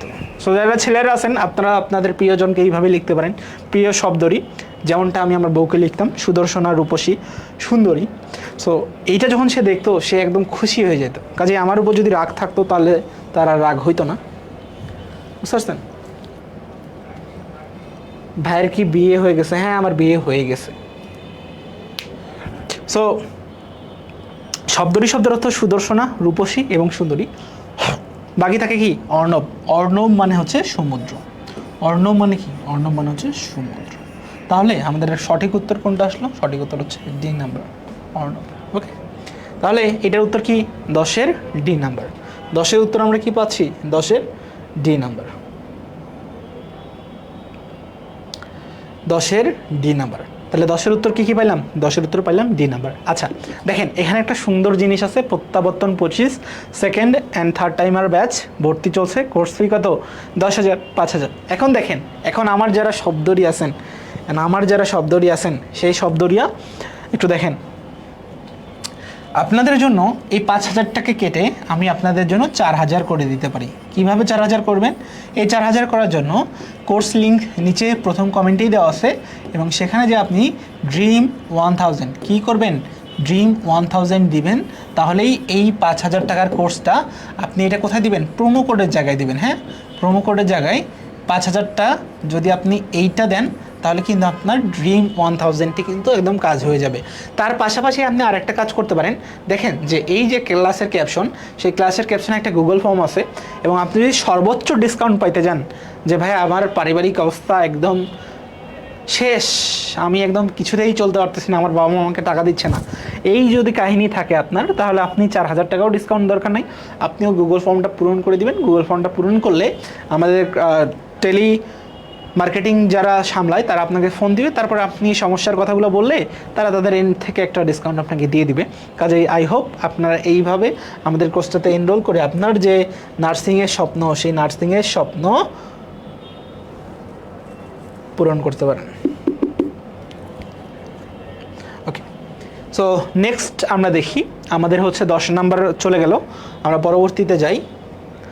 সোনার তরী কবিতার সোনার ধান বলতে কি বোঝানো হয়েছে? আচ্ছা, সোনার তরী কবিতায় আমরা কি মানব জীবন সম্পর্কে আসলে জানতে পারি। হ্যাঁ, মানব জীবনের যে সৃষ্টিকর্ম, মানব জীবনের অবসান, মানব জীবনের আপনার অনন্তকাল বা বাঁকা জল, এই সমস্ত জিনিসগুলোর কিন্তু আমাদের এক একটা অর্থ ছিল। আমরা একটা কবিতায় কয় ধরনের অর্থ পাই? একটা কবিতাতে আমরা দুই অর্থ পাই। কয়টা অর্থ? দুইটা অর্থ। একটাকে আমরা বলি শাব্দিক অর্থ। কি বলি? শাব্দিক অর্থ। আর একটাকে আমরা বলি ভাবার্থ। অর্থাৎ আমি একটা লাইন লিখলাম, আমি বলতাম চির উন্নত মমশির। কি বলছি? চির উন্নত মমশির। ভাইয়ারা একটু বোঝেন, আমি বলেছি, ভাইয়া বলেছে কি চির উন্নত মমশির, চির উন্নত মমশির। আচ্ছা, চির উন্নত মমশির মানে, চির মানে হচ্ছে সব সময়। মাহিম ভাইয়া বলেছে চির মানে কি? সব সময়। উন্নত মানে কি? উন্নত মানে হচ্ছে ডেভেলপড বা হচ্ছে উঁচু, এখানে উঁচু অর্থে ব্যবহৃত হয়েছে, উঁচু। মম মানে কি? মম মানে হচ্ছে আমার। শির মানে কি? শির মানে হচ্ছে মাথা, মানে আমার মাথা সবসময় উঁচু। কিন্তু কাজী নজরুল ইসলাম তার বিদ্রোহী কবিতায় চির উন্নত মমশির কি আমার মাথা উঁচু এই যেমন এই অর্থে বুঝাইছে, বা সে কি অনেক লম্বা এই অর্থে বুঝাইছে? না, শাব্দিক অর্থ দিচ্ছে যে সবসময় উঁচু মাথা।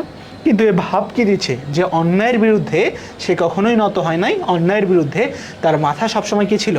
উঁচু ছিল, এবং অন্যায়ের বিরুদ্ধে তিনি সবসময় কি করেছেন? প্রতিবাদ করেছেন। দ্যাটস ওয়াই চির উন্নত মমশির কি তার সবসময় অন্যায়ের বিরুদ্ধে মাথা উঁচুকে বোঝাচ্ছেন। এই যে অন্যায়ের বিরুদ্ধে মাথা উঁচু, এটা হচ্ছে ভাবার্থ, আর হচ্ছে সবসময় উঁচু আমার মাথা, এটা কি? এটা হচ্ছে শাব্দিক অর্থ। ঠিক তেমনি সোনার তরী কবিতায় সোনার ধান বলতে আসলে তার জীবনের যে সৃষ্টিকর্মগুলা, অর্থাৎ তিনি যত কর্ম করেছেন সেই কর্মের ফলগুলা আসলে সারা জীবন থাকবে, কিন্তু তিনি এক সময় শেষ হয়ে যাবেন। সো সোনার ধান বলতে আসলে তার জীবনের সৃষ্টিকর্মটাকেই বোঝানো হয়েছে। তাহলে এটার উত্তর কি হচ্ছে? উত্তর হচ্ছে ডি নাম্বার। ওকে, উত্তর কি হচ্ছে?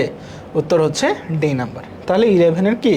11-এর ডি নাম্বার। ওকে, চলে আসেন 12 নম্বরে। প্রভাতে পাখির কলকাকাকলি শুনতাম, বাক্যটি কোন কালের? আচ্ছা, আমরা এখানে কয় ধরনের কাল দেখতে পাই? আমরা এখানে 3 ধরনের কাল দেখছি, যে সাধারণ অতীতকাল, বর্তমানকাল, ভবিষ্যৎকাল। অনেকে আবার অনুজ্ঞাকে কাল হিসেবে ধরে। সো আপনাদের ম্যাটার, আপনারা কে কী করতে পারেন সেটা, ইট ডাজন্ট ম্যাটার যে আপনারা কে কী করছেন।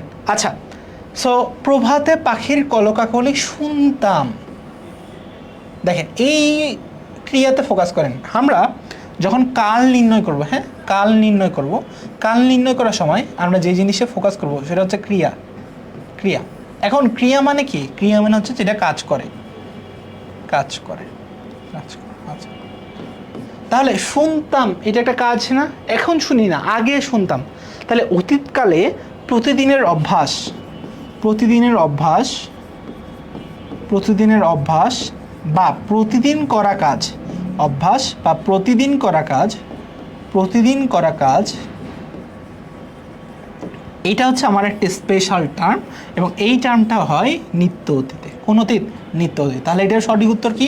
এটা সঠিক উত্তর ডি নাম্বার, নিত্য। সাধারণ বর্তমান কি? সাধারণ বর্তমান হচ্ছে আমার যে ঐতিহাসিক ঘটনা আছে, যেমন 1971 সালে মুক্তিযুদ্ধ হয়, তাহলে এটা ঐতিহাসিক বর্তমান। বা 23শে জুন পলাশির যুদ্ধ হয়, এগুলা কি? এগুলো হচ্ছে ঐতিহাসিক কালে, মানে ঐতিহাসিক ঘটনা, সেগুলোকে আমরা বলি ঐতিহাসিক বর্তমান।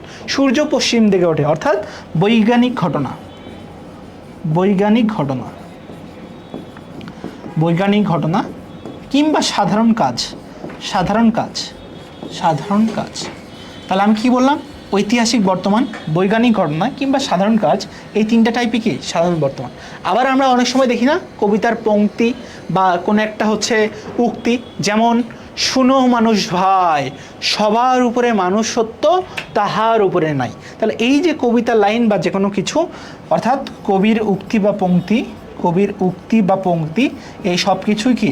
এই সব কিছুই আমার সাধারণ বর্তমানে হয়। তাহলে সাধারণ বর্তমানে একটা উদাহরণ যদি দেন, উদাহরণ দিলে কি হবে? প্রতিদিন ঘাস খাই, আপনারা সবাই গরু না, এই জন্য আপনারা সবাই কি? প্রতিদিন ঘাস খাই, এটাই হচ্ছে আমার সাধারণ বর্তমানের উদাহরণ। ওকে, পুরা ঘটিত অতীত, পুরা ঘটিত মানে কি? ঘটে গেছে, কাহিনী দুইটাই ঘটে গেছে, মানে আমি ভাত খেয়েছিলাম, অত আমি ভাত খাইছি, পুরা ঘটিত অতীত দেখলাম মনে না। ধরেন ছিলাম, এই যে ছিল, যেখানে এই যে ছি যুক্ত থাকবে সেটাই হচ্ছে পুরা ঘটিত অতীত। যেমন আমি ভাত খেয়েছিলাম, আমি ভাত খেয়েছিলাম, তাহলে দেখেন ছিলাম আছে, তার মানে কি এটা পুরাগঠিত অতীত। আর ল লে লাম ত তে তাম যেখানে যুক্ত থাকবে সেটা হচ্ছে সাধারণ অতীত। যেমন আমি ভাত খেলাম, এই যে লাম এখানে যুক্ত আছে, তার মানে আমি ভাত খেলাম, এটা হচ্ছে সাধারণ অতীত। তাহলে ক্রিয়ার কাল এই জিনিসটা সকলে বুঝতে পেরেছেন কিনা আমাকে একটু বলুন। ক্রিয়ার কাল সকলে বুঝতে পেরেছেন কিনা আমাকে একটু বলুন, বা ক্রিয়ার কাল নিয়ে আপনাদের কারো কোনো সমস্যা আছে কিনা, ক্রিয়ার কাল নিয়ে আপনাদের কারো কোনো সমস্যা আছে কিনা, বা ক্রিয়ার কাল আপনারা খুব ভালোভাবে বুঝতে পেরেছেন কিনা একটু জানান।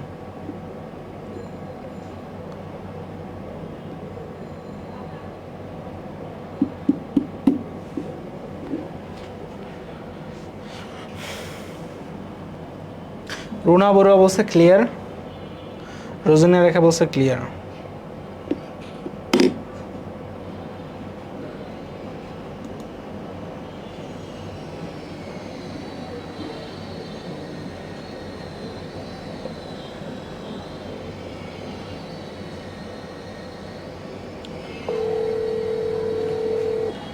আচ্ছা, তাহলে পরের প্রশ্নে আসি। হ্যাঁ, পরের প্রশ্নে দেখবেন যে এখানে হচ্ছে প্রভাতে পাখির কলকাকলি শুনতাম, এটা হচ্ছে আমার কোন কাল? সাধারণ অতীত গেছে, পুরাগঠিত অতীত গেছে, তারপর হচ্ছে সাধারণ বর্তমান গেছে, নিত্য অতীত গেছে, পুরোটাই আমার হয়ে গেছে।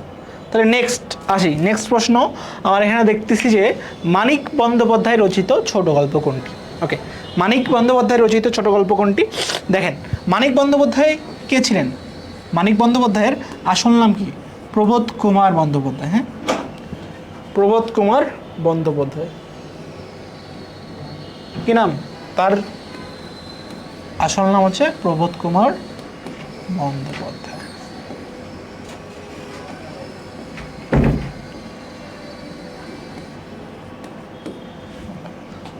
ওকে, তো প্রবোধ কুমার বন্দ্যোপাধ্যায়, এই যে প্রবোধ কুমার বন্দ্যোপাধ্যায় ভদ্রলোক,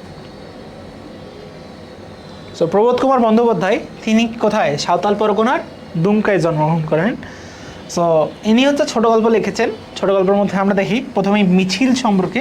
মিছিল কি? মিছিল হচ্ছে একটা উপন্যাস, যেটা আসলে মানিক বন্দ্যোপাধ্যায়ের লেখা না। তারপরে ব্যবধান দেখি, ব্যবধান একটা বিখ্যাত ছোট গল্প, এবং এই ব্যবধান ছোট গল্পটা কে লিখছেন? ব্যবধান ছোট গল্পটা লিখেছেন হচ্ছে রবীন্দ্রনাথ ঠাকুর। কে লিখেছেন? রবীন্দ্রনাথ ঠাকুর। আমরা যখন ইন্ডিভিজুয়ালি রবীন্দ্রনাথ ঠাকুর পড়াবো তখন হচ্ছে আপনাদেরকে ব্যবধান পড়াবো, যখন ইন্ডিভিজুয়ালি পড়াবো তখন সব পড়াবো। মৃত্যুক্ষুধা কি? মৃত্যুক্ষুধা হচ্ছে গল্প গ্রন্থ, এবং মৃত্যুক্ষুধা কার লেখা? মৃত্যুক্ষুধা হচ্ছে কাজী নজরুল ইসলামের লেখা। কাজী নজরুল ইসলাম, ও সরি, মৃত্যুক্ষুধা একটা উপন্যাস।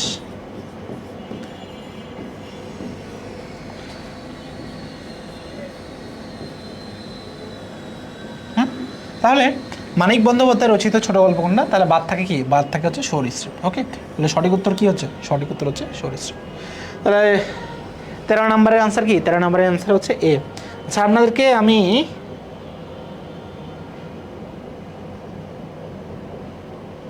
একজন বলছে ভাইয়ার লেখা কিছু বোঝা যায় না, আপনার একটু নেটের সমস্যা, আপনি নেটটা একটু ঠিক করে আসেন। হ্যাঁ,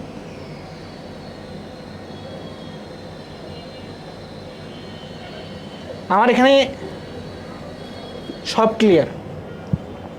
আই হোপ যারা দেখতে পাচ্ছেন না তাদের নেটের সমস্যা, আমার এখানে একদম স্পষ্টভাবে ক্লিয়ার সব কিছু। ওকে, দেখেন, নগর জীবনে যন্ত্রণা কার কবিতায় স্থান পেয়েছে? আপনারা একটু উত্তর করার চেষ্টা করেন যে 14 নম্বরের আনসার কী হবে। আমি তো সবগুলোর ব্যাখ্যা দিচ্ছি।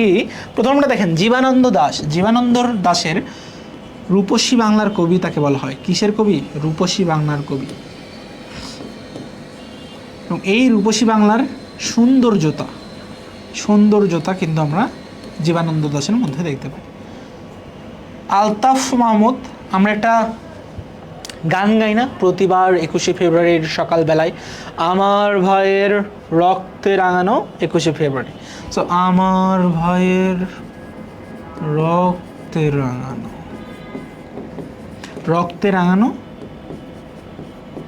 21শে ফেব্রুয়ারি। এই যে 21শে ফেব্রুয়ারি, এই যে গানটা আছে, এই গানটা সুরকার হচ্ছে কে? গানটা সুরকার হচ্ছে আলতাফ মাহমুদ। এই গানটা সুরকার হচ্ছে আলতাফ মাহমুদ। আর সৈয়দ শামসুল হকের যে কবিতা, সেই কবিতায় আমরা প্রকৃতির যে শূন্যতা সম্পর্কে আমরা সবসময় দেখেছি, প্রকৃতির শূন্যতা। তাই নগর জীবনের যে যন্ত্রণা, সেই নগর জীবনের যন্ত্রণা আমরা কার মধ্যে দেখতে পাই? শামসুর রহমানের মধ্যে। এবং এই জন্যই শামসুর রহমানকে বলা হয় নাগরিক কবি। তিনি যেহেতু নগর জীবনের যন্ত্রণা এবং নগর জীবন সম্পর্কে লেখালেখি করতেন, এই জন্যই শামসুর রহমানকে আমরা কি বলি? তাকে আমরা বলি নাগরিক কবি। হ্যাঁ, তাহলে শামসুর রহমানকে কি বলা হয়? শামসুর রহমানকে আমরা নাগরিক কবি বলছি। তাহলে চলেন আমরা 15 নম্বরের আনসারে যাই। 15 নম্বরে কি বলছেন? 15 নম্বরে সৈয়দ মুজতবা আলীর রচনার মূল বৈশিষ্ট্য কি? আমরা সৌন্দর্য তত্ত্ব কার মধ্যে দেখছি? জীবানন্দ দাশের মধ্যে। জীবানন্দ দাশের মধ্যে আমরা সৌন্দর্য তত্ত্ব দেখছি। তারপরে শূন্যতা দেখছি কার মধ্যে? সৈয়দ শামসুল হকের মধ্যে।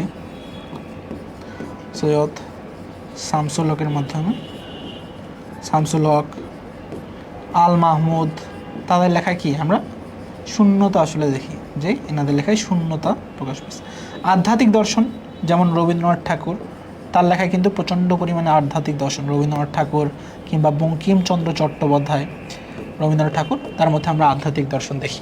তাহলে সৈয়দ মুজতবা আলীর রচনার মূল বৈশিষ্ট্য কী ছিল? তার রচনায় আসলে আমরা সাহিত্যিক রসবোধ দেখি। তাহলে 15 নম্বরের আনসার কী হবে? 15 নম্বরের আনসার হচ্ছে এ নাম্বার। 15 নম্বরের আনসার কী হবে?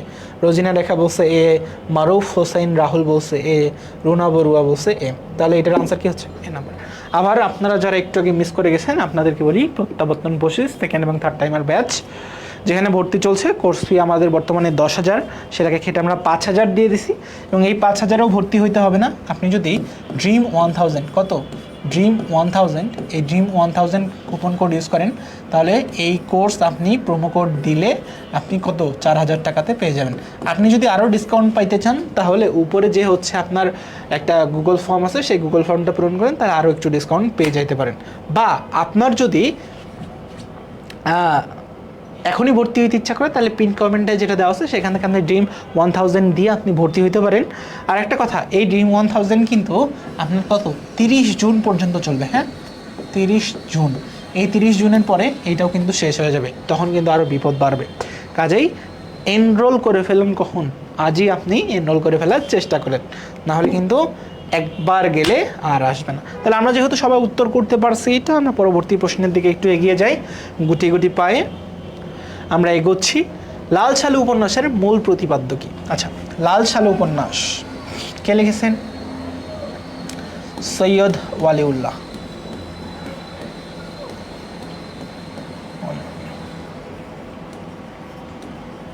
কোথায় জন্মগ্রহণ করেন? চট্টগ্রামে। পাড়ি জমান কোথায়? চট্টগ্রাম থেকে প্যারিসে যান। প্যারিস কোথায়? প্যারিস হচ্ছে ফ্রান্সে। এবং এই ফ্রান্সে কিন্তু তিনি 1971 সালে মৃত্যুবরণ করেন, বাংলাদেশের স্বাধীনতার কিছুদিন আগে। ঠিক আছে, 1971 সালে মৃত্যু। এবং যিনি খুবই হ্যান্ডসাম একজন ব্যক্তি ছিলেন। সো লাল সালুতে কি আমরা দেখছি? লাল সালুতে আমরা গ্রাম্য রাজনীতি দেখছি, যেমন হচ্ছে খালেক ব্যাপারী কিভাবে তার পুরো এলাকাকে শাসন করতো, কাকে ভালোবাসতো, কাকে ভালোবাসতো না, এই জিনিসগুলো কি আমরা দেখছি? তার মানে আমরা এগুলো দেখি নাই, মানে গ্রাম্য রাজনীতি সম্পর্কে দেখি নাই। বা গ্রামীণ জীবন আসলে কেমন হয়, গ্রামের মেঠোপথ ধরে আইল ধরে সব কিছু যাচ্ছে, তারপরে আকাশ থেকে প্রবল মুষলধারে বৃষ্টি হচ্ছে এবং সেখানে আমরা আম কুড়াচ্ছি এবং দুইটা ছেলে মেয়ের আসলে প্রেম হয়েছে, এমন কিছু না, এমন কিছু কিন্তু আমরা দেখতে পাই না। বা মাজারকে ঘিরে আসলে সেই অবস্থার, সেই জায়গার উন্নতি ঘটছে, সেই জায়গার মানুষের প্রসার ঘটছে, মাজার ব্যবস্থাটাই তাদের মূল জিনিস, মাজারের বিরুদ্ধে কেউ যায় না, এমন তো আমরা দেখি নাই। কারণ মাজারের বিরুদ্ধে আমরা জমিলা আক্কাজ সহ আরও যারা সচেতন ব্যক্তি আছে তাদেরকে কিন্তু যেতে দেখেছি। কাজেই এই উত্তরটাও আমার সামঞ্জস্য না। সামাজিক অনাচার, অনাচার মানে কি? আচার নয় এমন। হ্যাঁ, এখন এই আচার বলতে আবার কোন আচার ভাবেন না, আচার নয় এমন। এই আচার বলতে আবার তেঁতুলের আচার, বড়ইয়ের আচার, জলপাইয়ের আচার ভাবেন না। আপনাদের তো আচার শুনলেই মুখে হচ্ছে জল চলে আসে, জিভ লক লক করে। সো আপনি আচার শুনেই আবার তেঁতুলের আচার, বড়ইয়ের আচার, জলপাইয়ের আচার ভাবে না। এই আচার বলতে সমাজের যে আদব কায়দা বা শৃঙ্খলা, সেই শৃঙ্খলা যদি কখনো ভেঙে ওঠে। আপনি চিন্তা করেন একটা বাসা, একটা গ্রাম, সেই গ্রামে হঠাৎ করে একটা কি ছিল, একটা গ্রাম ছিল, একটা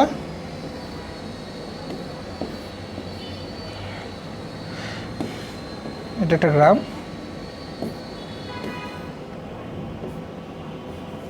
এই গ্রামের পাশে ধরেন সুন্দর একটা গ্রাম, এখানে হচ্ছে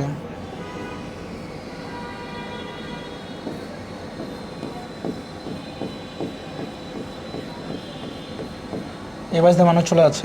সো এই জায়গায় ধরেন, এই জায়গায় একটা মাজার গড়ে উঠলো। হ্যাঁ, এই জায়গায় কি গড়ে উঠলো, একটা মাজার গড়ে উঠলো। সো এই মাজারটাকে সবাই পূজা করতেছে। তাহলে এই আশেপাশের যে জায়গাগুলো, সেই জায়গাগুলো কি নষ্ট হয়ে যাবে না? সেই জায়গার যে শৃঙ্খলা, সেটা কি নষ্ট হয়ে যাবে? সো এখানে একটা সুন্দর পুকুর ঘাট ছিল, এই ঘাটটা নষ্ট হয়ে যাবে, কারণ মাজারের পাশে তো ঘাট থাকবে না। তো সমাজের যত শৃঙ্খলা এবং আচার সব কিছুই নষ্ট হয়ে যাবে। ধরেন আগে ছেলেমেয়েরা এই দিক দিয়ে স্কুলে যেত, তাহলে স্কুলে যাওয়ার পরটাও বন্ধ হচ্ছে না, কারণ কি এখানে একটা তাদের তথাকথিত কুসংস্কারযুক্ত একটা ধর্মীয় প্রতিষ্ঠান। সো এই জিনিসগুলো তখন আশেপাশের মানুষের জীবনকে স্থবির করে দিবে।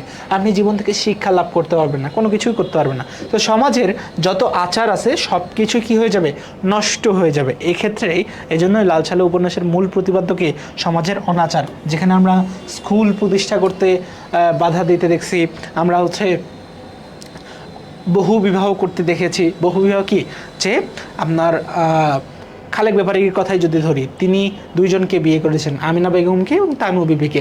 আমরা মজিদের কথাই ধরি, মজিদও দুইটা বিয়ে করেছেন, কাকে কাকে, রহিমা বেগমকে এবং জমিলাকে।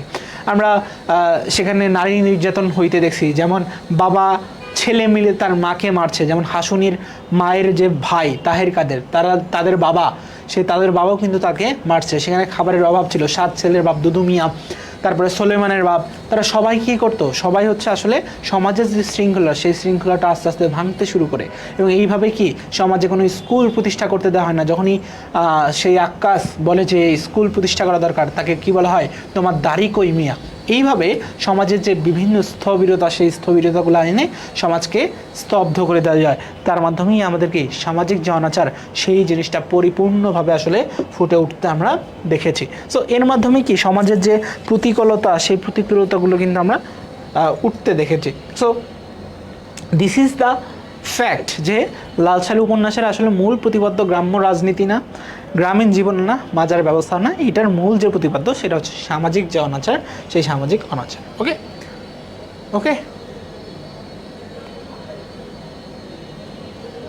নেক্সট।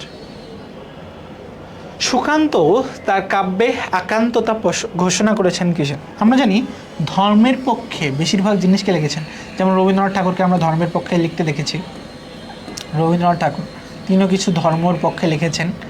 তারপরে তিনি হচ্ছে বঙ্কিমচন্দ্র চট্টোপাধ্যায়কে আমরা দেখেছি হিন্দু ধর্মের পক্ষে। বঙ্কিমচন্দ্র চট্টোপাধ্যায়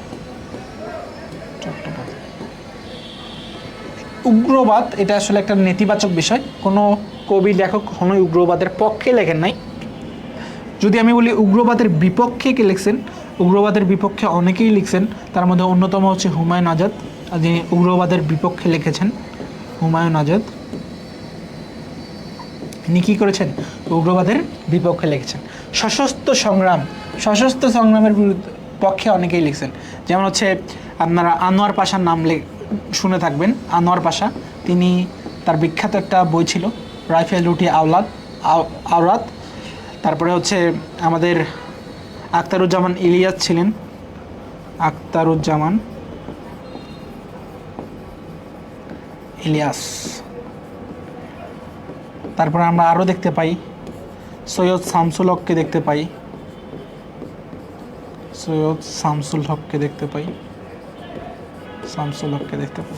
আমরা আরও দেখতে পাই শামসুর রহমানকে দেখতে পাই,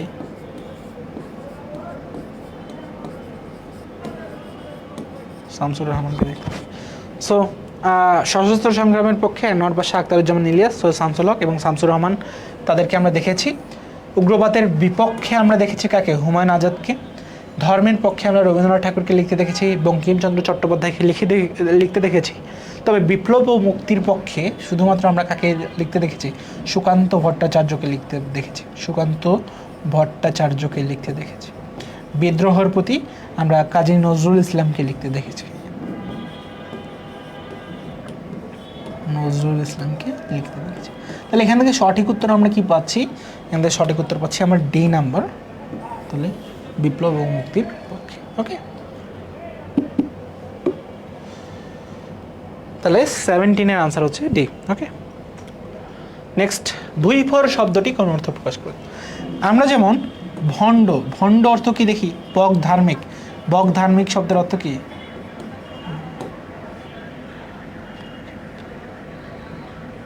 আরাজকতা হয়েছে, এটা আসলে অরাজকতা হবে।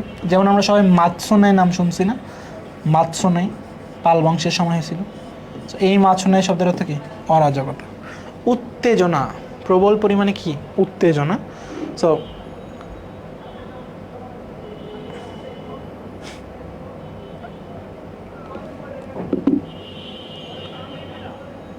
তাহলে কি বাকি থাকলো? নতুন আগমন এবং উত্তেজনা। তো আমরা বলি না যারা ভুইফোর আসে তারা আসলে দেশটাকে খেয়ে নিচ্ছে, তাহলে ভুইফোর কি? ভুইফোর হচ্ছে নতুন আগমন। ওকে,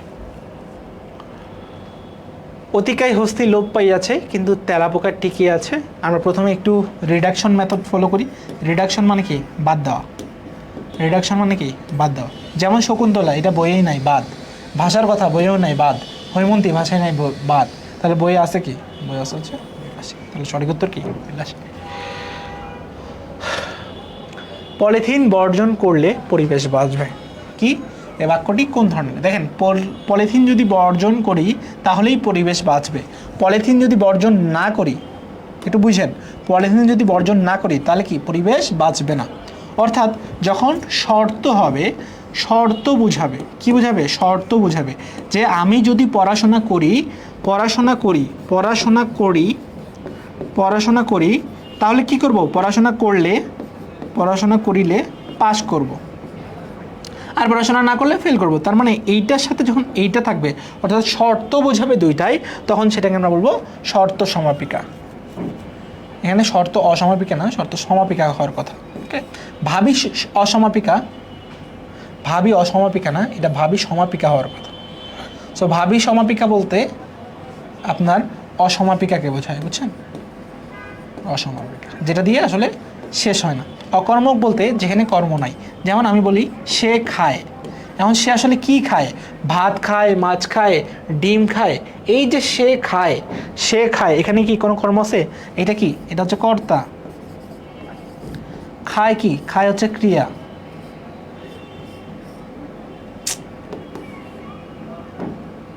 খায় হচ্ছে ক্রিয়া। এই যে কর্তা এবং এই যে ক্রিয়া, সে খায়, এ হচ্ছে কর্তা, এ ক্রিয়া। মাঝখানে কি? কোনো ধরনের কর্ম নাই। কর্ম না থাকলে তাকে কি বলবো? অকর্মক। কর্ম থাকলে তাকে কি বলবো? সকর্মক। যেমন আমি যদি বলতাম সে ফুল তুলে, তাহলে ফুলটা কি? ফুলটা কর্ম। তাহলে এখানে এটাকে ফুল যদি থাকতো তাহলে এটাকে কি বলতাম? সকর্মক। সমাপিকা ক্রিয়া কি? সমাপিকা ক্রিয়া যেমন আমি ভাত খাই, আমার ভাত খাওয়া শেষ, আমি ভাত খাই। যেখানে ক্রিয়ার সমাপন হয়েছে, অর্থাৎ ভাত খাওয়ার কাজটা সমাপন হয়েছে, এই যে খাই, তার মানে এটাকে আমরা বলি সমাপিকা। তাহলে এখানে সঠিক উত্তর কি? শর্ত সমাপিকা। অর্থাৎ এই কাজটা করলে এই কাজটা হবে, শর্ত অসমাপিকা। বাংলাদেশের কথা সাহিত্যকে আন্তর্জাতিক মানে উন্নতি করার জন্য অন্যতম পথিকৃতকে আমরা দেখেছি যে সৈয়দ ওয়ালিউল্লাহ। ইনি কোথায় থাকতেন? ইনি বিদেশে থাকতেন। কোন বিদেশে? প্যারিসে থাকতেন। প্যারিস কোথায়? ফ্রান্সে। ফ্রান্সে থাকতেন। মানে সঠিক উত্তর কোনটা?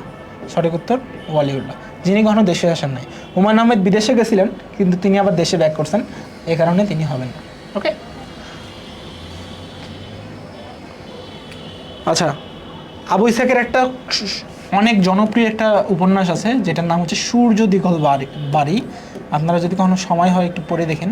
সূর্য দীঘল বাড়ি অনেক জনপ্রিয় একটা উপন্যাস। মীর মোশাররফের একটা উপন্যাস আমরা কারবালা সংক্রান্ত যেটা, সেটার নাম কি? বিষাদ সিন্ধু। আমরা দেখেছি বিষাদ সিন্ধু।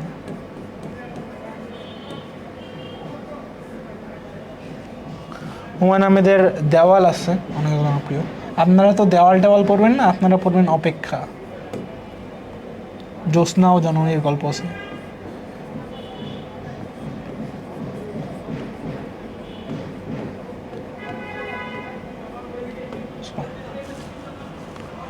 ওকে, কোনটি সরল বাক্য? বাক্য কয় প্রকার? বাক্য হচ্ছে আমার দুই ধরনের, একটা হচ্ছে গঠনগত দিক দিয়ে, এটা হচ্ছে অর্থগত দিক দিয়ে। গঠনগত দিক দিয়ে কয় প্রকার? সরল বাক্য, জটিল বাক্য, এটা হচ্ছে কি যৌগিক বাক্য।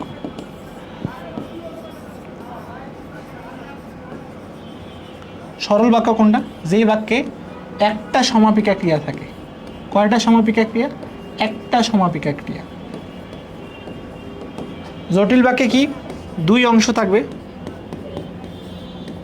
দুইটা অংশ থাকবে, অধিক ক্রিয়া থাকবে,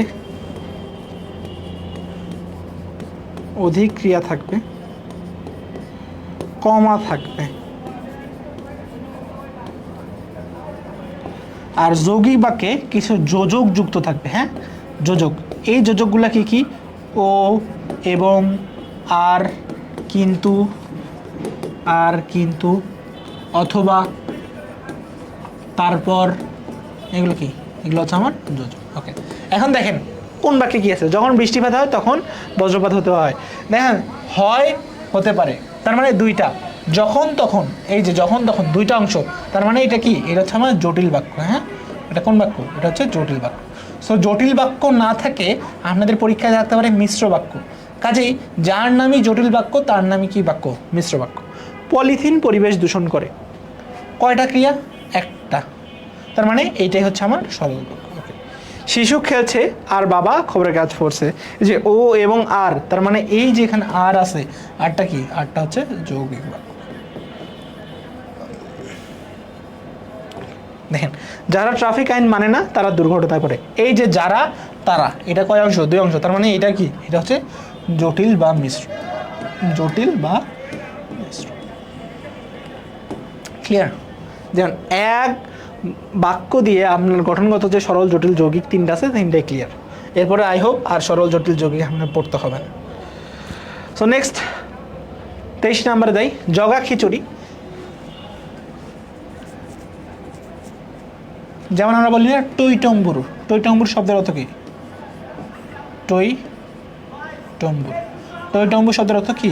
ভরপুর। তারপর নষ্ট হওয়া, আমরা বলি না গোল্লায় গেছে। গোল্লায় যাওয়া মানে কি? নষ্ট হওয়া। গোল্লায় যাওয়া, গোল্লায় যাওয়া মানে হচ্ছে নষ্ট হওয়া। সহজলভ্য। সহজলভ্যকে আমরা কি বলতে পারি? উজানের কই। কি বলি? উজানের কই। তার মানে জগা খিচুড়ি বলতে কি? জগা খিচুড়ি বলতে বিশৃঙ্খল বা এলোমেলো অবস্থা। ওকে, কোনটি যৌগিক ক্রিয়ার উদাহরণ? যৌগিক ক্রিয়া মনে রাখবেন যে একটা অসমাপিকা, এই একটা অসমাপিকার সাথে যদি একটা সমাপিকা হয়, সমাপিকা ক্রিয়া হয়, একটা অসমাপিকা ক্রিয়া যোগ একটা সমাপিকা ক্রিয়া, একটা সমাপিকা ক্রিয়া, তাহলে একটা অসমাপিকা ক্রিয়ার সাথে একটা যদি সমাপিকা ক্রিয়া দেই, তাহলে যেই ক্রিয়াটা হয় সেটাকে আমি কি বলছি? যৌগিক ক্রিয়া। আপনারা দেখেন উদয়, উদয় মানে কি? উঠছে, উদয় হওয়া, মানে এটা পুরাটাই আমার কি? পুরাটাই হচ্ছে আমার সমাপিকা ক্রিয়া। মরে যাওয়া, এই যে মরে, মরে, মরে অসমাপিকা, যাওয়া কি? সমাপিকা, তার মানে এটা অসমাপিকা, অসমাপিকা, আর যাওয়াটা কি? সমাপিকা। তার মানে অসমাপিকা যোগ সমাপিকা যুক্ত হইলে আমার কি হয়েছে? যৌগিক ক্রিয়া। তার মানে সঠিক উত্তর কি? B number. ডিগবাজি খাওয়া, ডিগবাজি আমি একবারেই এইভাবে দিতে পারি, তার মানে কি? এটা আমার সমাপিকা ক্রিয়া। বৃদ্ধি পাওয়া, বৃদ্ধি পাচ্ছে, তার মানে এটা হচ্ছে কি? এটা আমার সমাপিকা ক্রিয়া। সো এই হচ্ছে আমার যৌগিক ক্রিয়া কি? যেখানে অসমাপিকা এবং সমাপিকা দুইটাই থাকবে, সেটাকে আমি কি যৌগিক ক্রিয়া বলছি। তার মানে 24-এর আনসার কি হচ্ছে? 24-এর আনসার হচ্ছে আমার বি নাম্বার। ওকে, নেক্সট। মর্ম কথা, এর সঠিক শব্দ কি? মর্ম কথা। কথা মানে কি? কোনো এক ধরনের বচন বা অর্থ প্রকাশ করবে বা উক্তি প্রকাশ করবে, তাই তো? মহৎ ব্যক্তি, ব্যক্তিকে প্রকাশ করবে না, এটা রিডাকশন মেথডে বাদ। ওকে, অর্থ এই যে নিগুড় মর্মকথা, মানে ভিতরের যে মর্মকথা সেইটা, মানে নিগুড় অর্থ এটা। হতাশাও হবে না, বিহ্বলতাও হবে না। দেখেন, যারা যারা কোর্সে এখনও ভর্তি হন নাই, 5,000 টাকা দিয়ে ভর্তি হতে পারবেন। যদি 5,000 টাকা দিয়ে ভর্তি পেইন লাগে, আপনি ড্রিম 1000 এটার মাধ্যমে 4,000 টাকায় ভর্তি হতে পারবেন। ওকে, এবং এটা ভর্তি হতে পারবেন 30 জুন পর্যন্ত, মানে 30/6 না 5। ওকে, ঘটমান বর্তমান কালের উদাহরণ কোনটি? মানে ঘটতেছে, এখনো করতেছি, মানে হচ্ছে, কাজ চলমান, কাজ চলমান। তাহলে দেখেন কাজ চলমান কোথায়? আমি গাছে পানি দিচ্ছি, এই তো কাজ এখানে চলমান, মানে আমি এখনো পানি ঢালতেছি, পানি শেষ করি নাই। আমি গাছে পানি দিয়েছি, মানে একটু আগে দিয়েছি, এটা অতীতে, মানে পুরা ঘটিত বর্তমান, এখনো ফলাফলটা আসেই। আমি গাছে পানি দিয়েছিলাম, ছিলাম, পুরা ঘটিত অতীত।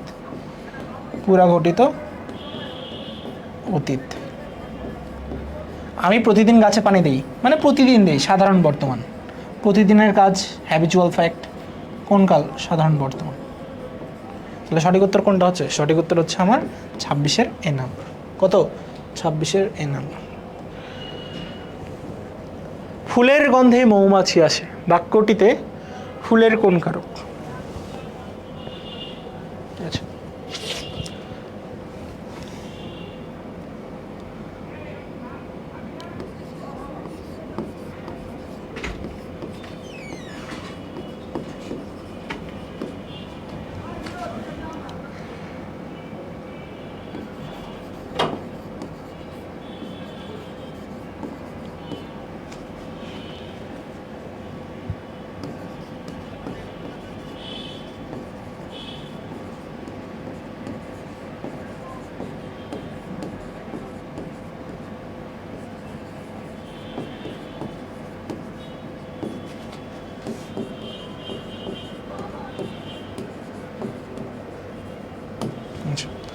দেখেন বলছে ফুলের গন্ধে মৌমাছি আসে, বাক্যটিতে ফুলের কোন কারক? ফুলের কোন কারক? ফুলের, এই তো ফুলের। আচ্ছা, তো যদি কোনো স্থান বোঝায়, স্থান বোঝাইলে সেটা কি? অধিকরণ কারক। স্থান বোঝাইলে অধিকরণ কারক। স্থান বোঝাইলে কি কারক? অধিকরণ কারক। এইটা আপনাদের অনেকের সমস্যা আছে, আপনারা একটু এটার আনসার করেন। 27-এর আনসার কি হবে? আমি দেখতে চাই সবার কমেন্ট। 27-এর উত্তর কি হবে?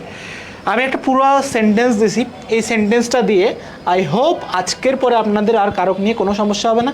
পুরো সেন্টেন্সটা দিয়েই যতগুলো কারক আছে, 6টা কারক, সেই 6টা কারক ইনশাল্লাহ ক্লিয়ার হয়ে যাবে।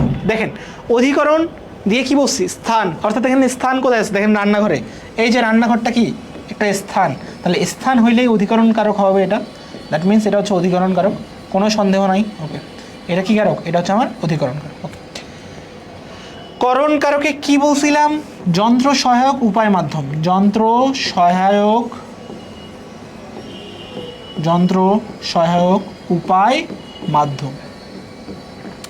তার মানে এখানে কি কোন মাধ্যমে দিছে?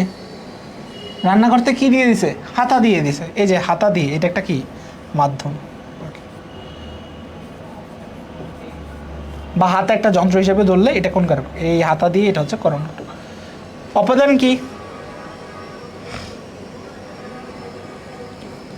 গৃহীত, বিস্মৃত, ভীত, রক্ষিত, এগুলা একটাও এখানে নাই, তার মানে এটা হবে না। আমি বলছি কি বেড়ে দিয়েছিলেন, যদি কি বোঝায় তাহলে সেটা কোন কারক? কর্মকারক।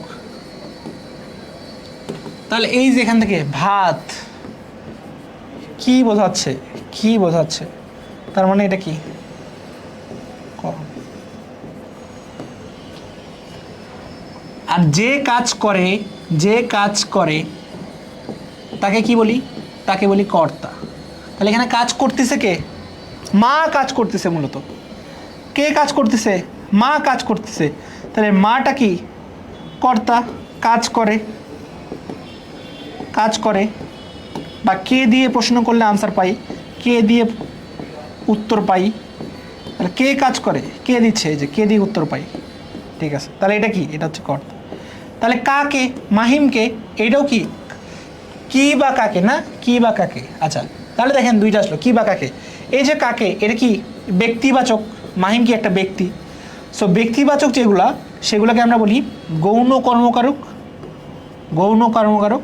আর বস্তুবাচক যেটা, যেমন এখানে বস্তুবাচক কোনটা, ভাত, এটা কি, এটাকে আমরা বলবো মুখ্য কর্মকারক। হ্যাঁ, তাহলে কর্মকারক কয় প্রকার, দুই প্রকার, একটা মুখ্য কর্ম আর একটা কি গৌণ কর্ম। যদি ব্যক্তিবাচক হয় সেটা কোন কর্ম, গৌণ, আর যদি বস্তুবাচক হয় তাহলে সেটা কি মুখ্য, যেমন ভাত একটা বস্তু। ওকে, এখন বাদ থাকলো কি মৃত্তিকার, কার, মৃত্তিকার। ওকে, তাহলে এই যে মৃত্তিকার, এখন দেখেন মৃত্তিকার সাথে কি ওই যে ভাত বেড়ে দিছে এর কোনো সম্পর্ক আছে, আপনি আমাকে বলেন। মৃত্তিকার সাথে ভাত যে বেড়ে দিছে, মৃত্তিকার সাথে ভাত যে বেড়ে দিছে এর কি কোনো সম্পর্ক আছে?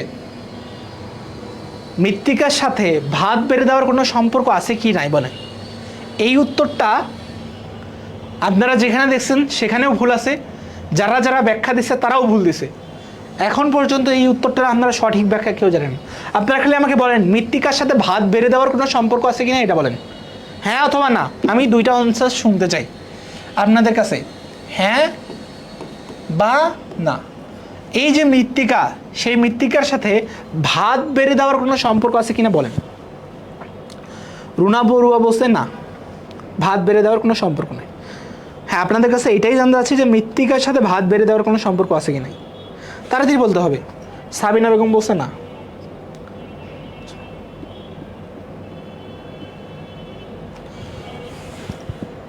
মারুফ হোসাইন রাহুল বলছে না।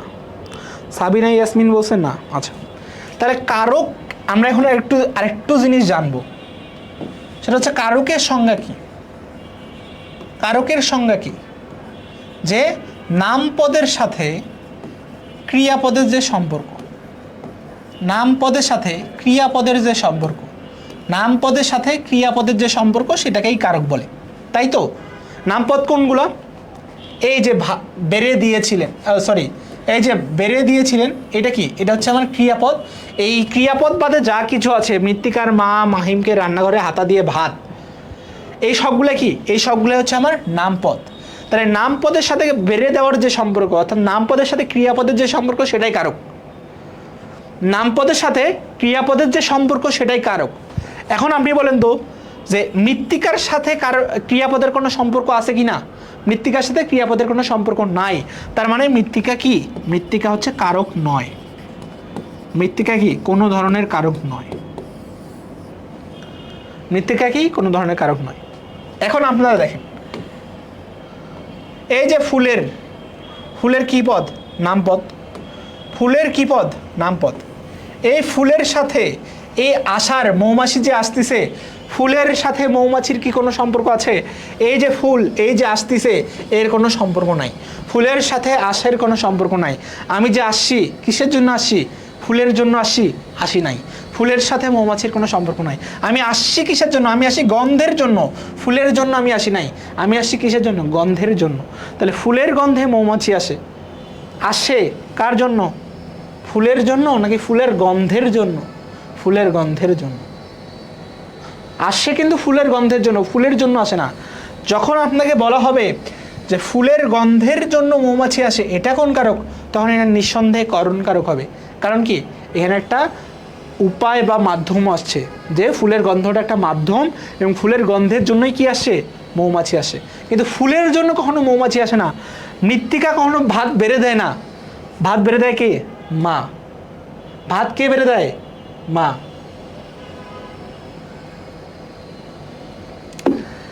মৃত্তিকা কি কোনোদিন আমাকে ভাত বেড়ে দেয় না, ভাত বেড়ে দিচ্ছে তার মা। এই যে তার মা যে আমাকে ভাত বেড়ে দিচ্ছে, তার মা যে আমাকে ভাত বেড়ে দিচ্ছে, এখানে তো তার ভূমিকা নাই। ঠিক তেমনি মৌমাছিটা যে আসতেছে, ফুলের ভূমিকা নাই। ভূমিকা কার? ভূমিকা হচ্ছে ফুলের গন্ধের। দ্যাট মিনস ফুলের গন্ধ বললে আমার করণ কারক হবে, কিন্তু নামপদের সাথে যে ক্রিয়াপদের সম্পর্ক সেটাই তো আমার কারক। সে নামপদের সাথে ক্রিয়াপদের যে সম্পর্ক সেটাই কারক, কিন্তু এই যে মৃত্তিকার সাথে আমার ক্রিয়াপদের কোনো সম্পর্ক নাই, তার মানে এটাও কারক না। ফুলের সাথে যেহেতু ক্রিয়াপদের সম্পর্ক নাই সেহেতু ফুলেরও কারক না। তাহলে এইটা কি? তাহলে ভাইয়া হোয়াট ইজ দিস? তাহলে এই জিনিসটা কি?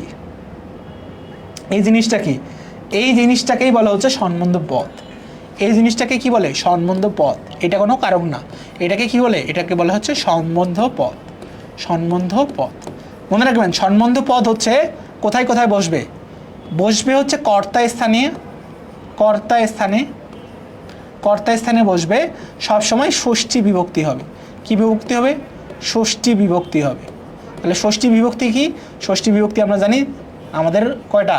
দুইটা। একটা হচ্ছে র এর, এই দুটো হচ্ছে আমার ষষ্ঠী বিভক্তি। তাহলে দেখেন এই যে মৃত্তিকা, মৃত্তিকা যোগ র, তাহলে এই যে একটা কর্তা, কর্তার সাথে আমার কি যুক্ত হয়েছে?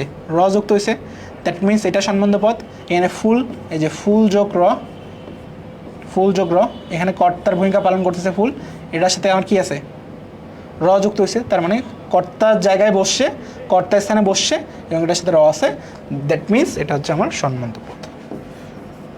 তাহলে এটা সঠিক উত্তর কি? সঠিক উত্তর হচ্ছে ডি নাম্বার।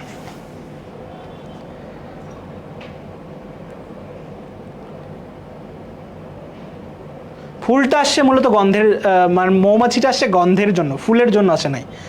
তার গন্ধে মৌমাছি আসে, তাহলে ফুলের সাথে আশের কোনো সম্পর্ক নাই, গন্ধের সাথে সম্পৃক্ত আছে। কিসের সাথে আছে? গন্ধের সাথে সম্পৃক্ত আছে। তাহলে ফুলের গন্ধে মৌমাছি, সেখানে গন্ধের সাথে সম্পৃক্ততা আছে, ফুলের সাথে সম্পৃক্ততা নেই। ক্লিয়ার? ঠিক তেমনি ফুলের সাথে যেহেতু আশের সম্পর্ক নাই, ফুল যেহেতু কর্তা স্থানে বসে এবং ষষ্ঠী বিভক্তি আছে, এখানে এটা সম্বন্ধ পদ। দ্যাট মিনস এইটা নিয়ে আরও কারো বোঝার অসুবিধা থাকলে আমাকে একটু বলেন। এটা নিয়ে বোঝার অসুবিধা থাকলে বলেন।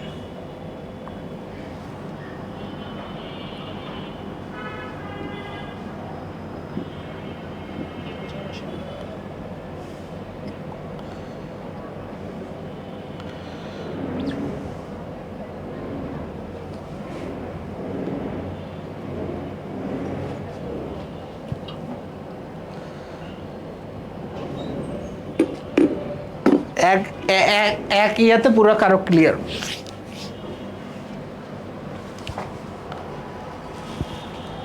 একটা সেন্টেন্স দিয়ে পুরো কারো ক্লিয়ার।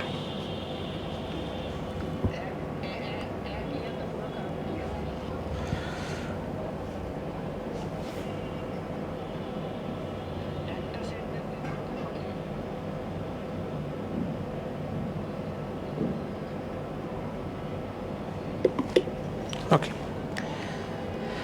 নেক্সটে আসি। আমি কিংবদন্তির কথা বলছি। কিংবদন্তি শব্দটি কিসের প্রতীক? এটা তোমাদের বইয়ের ডিরেক্ট লাইন আছে। কিংবদন্তি হচ্ছে ঐতিহ্যের প্রতীক, ঐতিহ্যের প্রতীক। আর যদি বলতে হচ্ছে কিংবদন্তি শব্দটির অর্থ কি, শব্দটির অর্থ কি, অর্থ যদি জানতে চাইতো, অর্থ জানতে চাইলে জনশ্রুতি হতো। কিন্তু এখানে বলছে কিসের প্রতীক? প্রতীক হচ্ছে, প্রতীক হচ্ছে ঐতিহ্যের প্রতীক। প্রতীক কিসের? ঐতিহ্যের প্রতীক। আর যদি অর্থ আসতো তাহলে জনশ্রুতি। হ্যাঁ, প্রতীক হচ্ছে ঐতিহ্যের প্রতীক আর অর্থ আসলে হচ্ছে জনশ্রুতি। ওকে, নেক্সট প্রশ্নে আমরা যাই। বেগম রোকেয়া কোন গ্রামে জন্মগ্রহণ করেন? আমরা বলছি বেগম রোকেয়া হচ্ছে কোথায়? রংপুর জেলার, রংপুর জেলার মিঠাপুকুর উপজেলার, মিঠাপুকুর উপজেলার পায়রাবন্দ গ্রামে জন্মগ্রহণ করেন।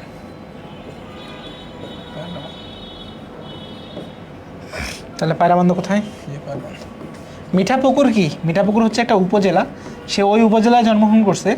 পাগলাপীর কি? পাগলাপীর হচ্ছে রংপুরের একটা স্থান, রংপুরের স্থান। নিশ্চিন্তপুর হচ্ছে রংপুরের একটা স্থান। ওকে, যেহেতু আমার বাসা রংপুর বিভাগে আমি জানি। মিনিং হইলে জনশ্রুতি, আমি আবার বলছি মিনিং বললে জনশ্রুতি, আর যদি ইয়া বলে তাহলে পায়রাবন্দ, মানে হচ্ছে কোনটি ভাববাচক বিশেষণ? আচ্ছা, ভাববাচক বিশেষণ বলতে কি বোঝেন? ভাববাচক বিশেষণ বলতে দুইটা বিশেষণ থাকবে, সহজ হিসাব, দুইটা বিশেষণ। মানে ফরম্যাটটা এমন, শব্দ, সরি, ফরম্যাটটা হবে এমন, বিশেষণ যোগ বিশেষণ যোগ বিশেষ্য। তাহলে দেখেন লোকটি পাগল, এই লোকটি কি পাগল, তার মানে এইটা হচ্ছে আমাদের বিশেষ্য, এটা কি বিশেষণ, তার মানে এটা হবেই না, কারণ আমরা কি জানি বিশেষ্যের আগে বিশেষণ বসবে, তার আগে যেটা বিশেষণ বসবে সেটা ভাববাচক বিশেষণ।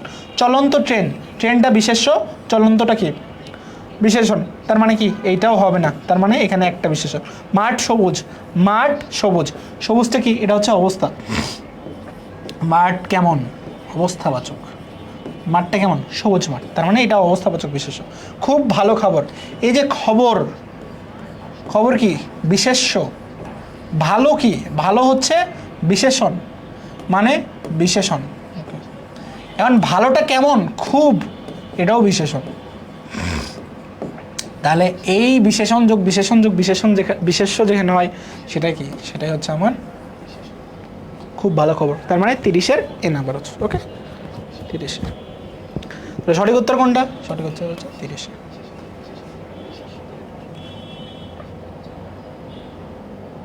মানে একসাথে দুইটা বিশেষ, চোখ বন্ধ করে দেখবো যে একসাথে দুইটা বিশেষণ থাকলে সেটা ভাববাচক বিশেষণ, মানে বিশেষণকে যেটাতে বিশেষায়িত করে সেটাকে ইয়ে করে। বিদ্রোহী কবিতায় ঐতিহাসিক চরিত্র কোনটা? যেমন আমরা দেখি এখানে কি অরফিয়াস, এটা হচ্ছে গ্রিক চরিত্র, গ্রিক চরিত্র, গ্রিক উপন্যাসের। নটরাজ পৌরাণিক চরিত্র, পৌরাণিক চরিত্র। ইসরাফিল ধর্মীয় চরিত্র,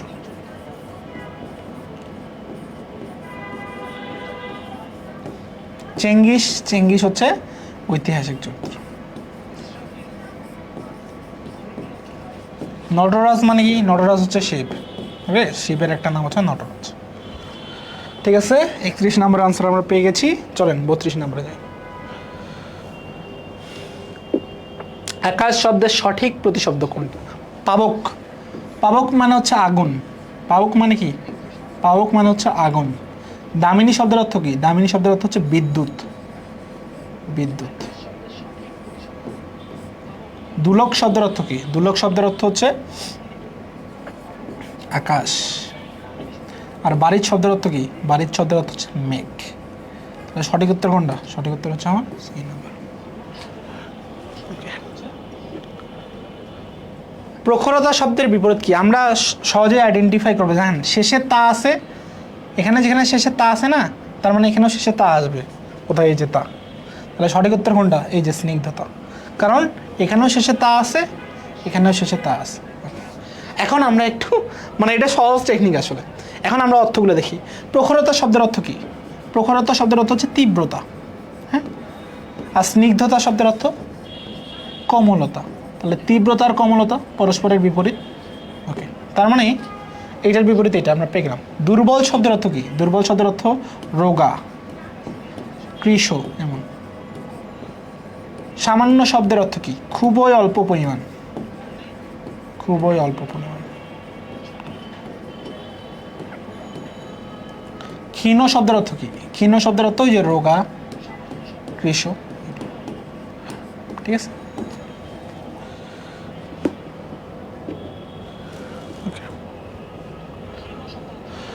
কবি সুকান্ত কত বছর বয়সে মৃত্যুবরণ করেন? আমরা জানি কবি সুকান্ত কোথায় জন্মগ্রহণ করেন, গোপালগঞ্জের,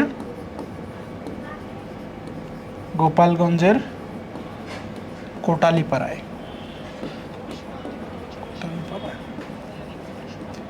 কত বছর বয়সে? 1947 সালে তিনি মৃত্যুবরণ করেন, 1926 সালে তিনি জন্মগ্রহণ করেন।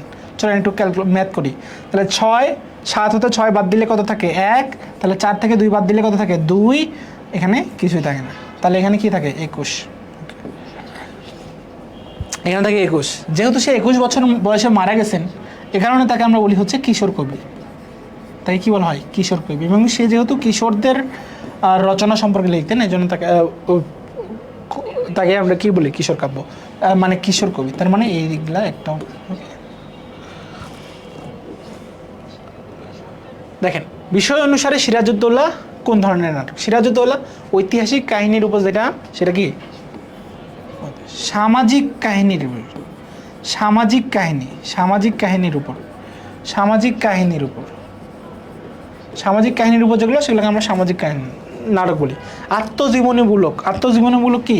নিজের জীবন সম্পর্কে, নিজের জীবন। কাল্পনিক, কল্পনার করে যেগুলো হয়েছে, ঠিক আছে, কল্পনার ভিত্তিতে। বীরবল ছদ্মনামে কি লিখতেন? আমরা জানি শহীদুল্লাহ কায়সারের ছদ্মনাম হচ্ছে দেশপ্রেমিক।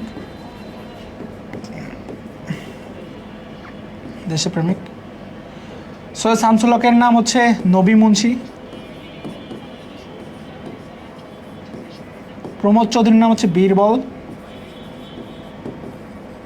এগুলা কি? এগুলো হচ্ছে ছদ্মনাম, হ্যাঁ।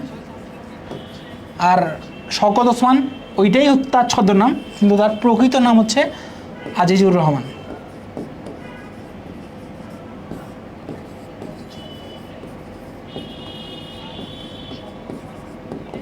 শওকত ওসমানটাই কি? ওটাই আসলে ছদ্মনাম। সুচেতনা কবিতাটি জীবনানন্দ দাশের কোন কাব্যগ্রন্থ থেকে নেওয়া হয়েছে? জীবনানন্দ দাশকে আমরা কি বলি? রূপসী বাংলার কবি বলি,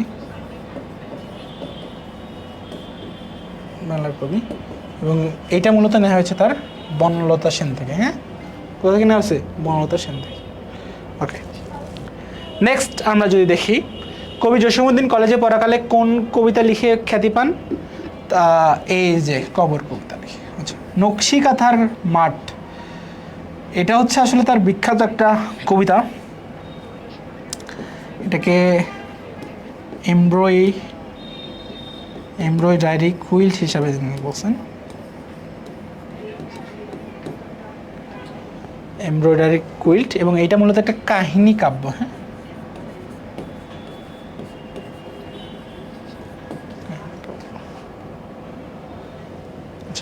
বঙ্কিমচন্দ্র চট্টোপাধ্যায়ের প্রথম উপন্যাস কি? বঙ্কিমচন্দ্র চট্টোপাধ্যায়ের প্রথম উপন্যাস হচ্ছে দুর্গেশ নন্দিনী, যেটাকে আমরা একই সাথে বলি বাংলা সাহিত্যের সার্থক উপন্যাস। কি বলি? সার্থক উপন্যাস দুর্গেশ নন্দিনী। কপালকুণ্ডল কি? কপালকুণ্ডল হচ্ছে মূলত একটা রোমান্স বা রোমান্টিক উপন্যাস,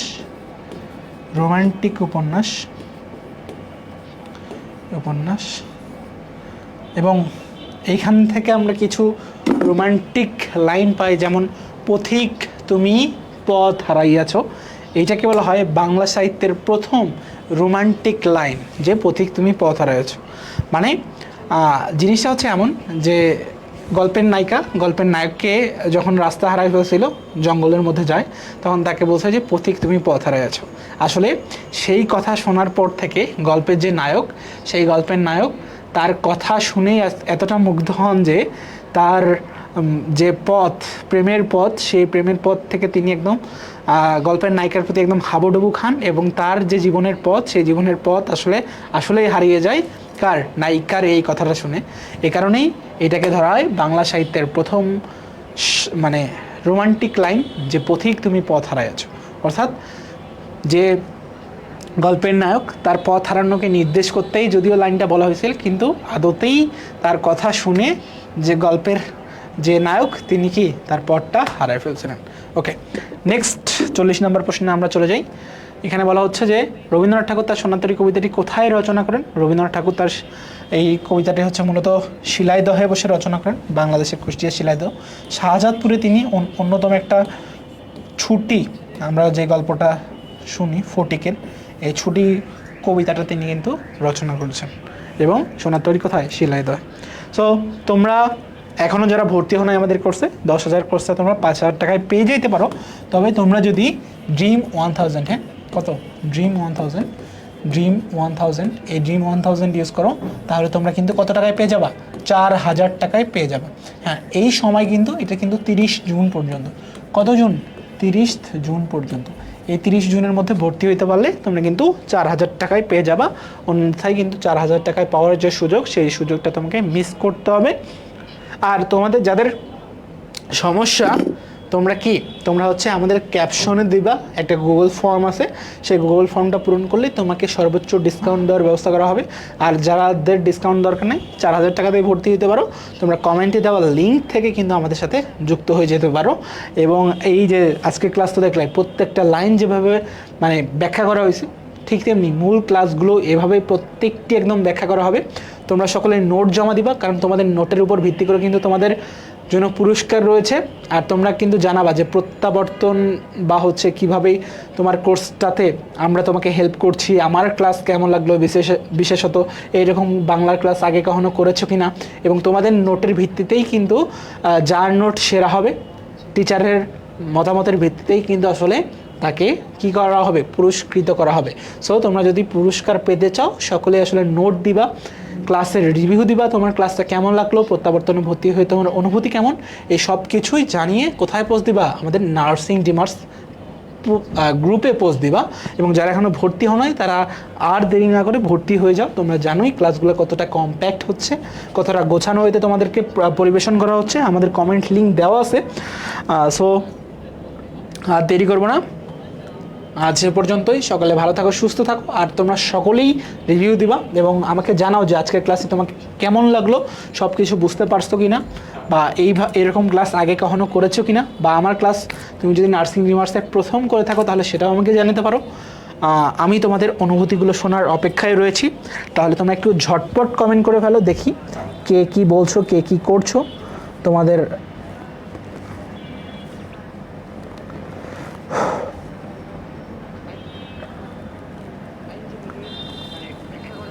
ওকে, ধন্যবাদ তোমাদের সবাইকে এতক্ষণ পর্যন্ত, শেষ পর্যন্ত প্রায় 37 জন ছিল। It's a huge for me. অন্যান্য ক্লাসগুলো যখন শুরু হবে তখন আমরা দেখবো যে আরও অনেকেই থাকবে।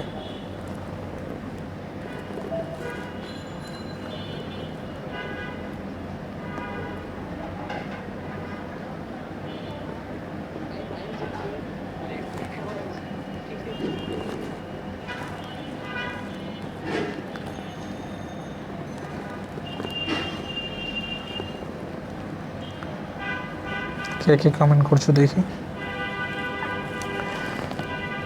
রুমি আক্তার বলছে,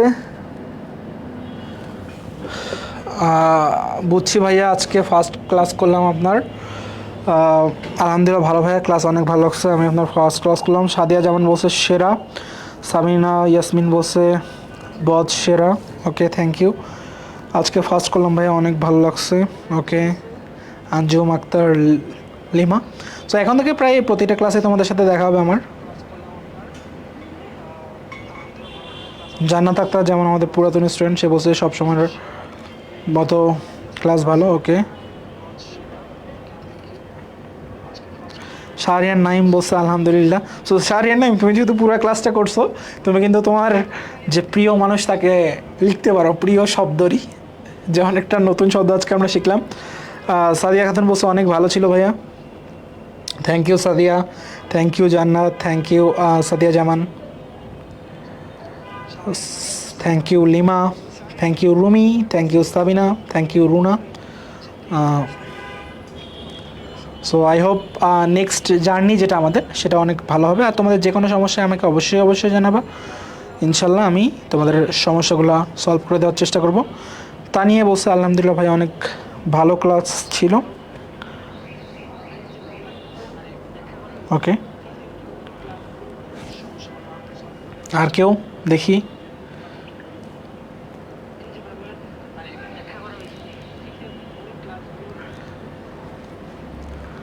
আর কেউ কোনো কিছু বলতে চাইলে বলুন। ঝুমা আক্তার, ও ঝুমা তো আমাদের প্রিভিয়াস স্টুডেন্ট।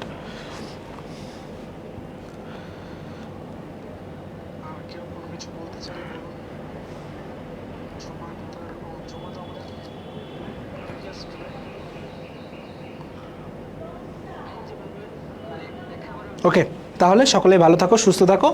সকলকে এতক্ষণ ধরে ক্লাসে থাকার জন্য ধন্যবাদ। দেখা হবে আমাদের রেগুলার ক্লাসে। সানত বসু বসে থ্যাংক ইউ স্যার। ওকে সানত,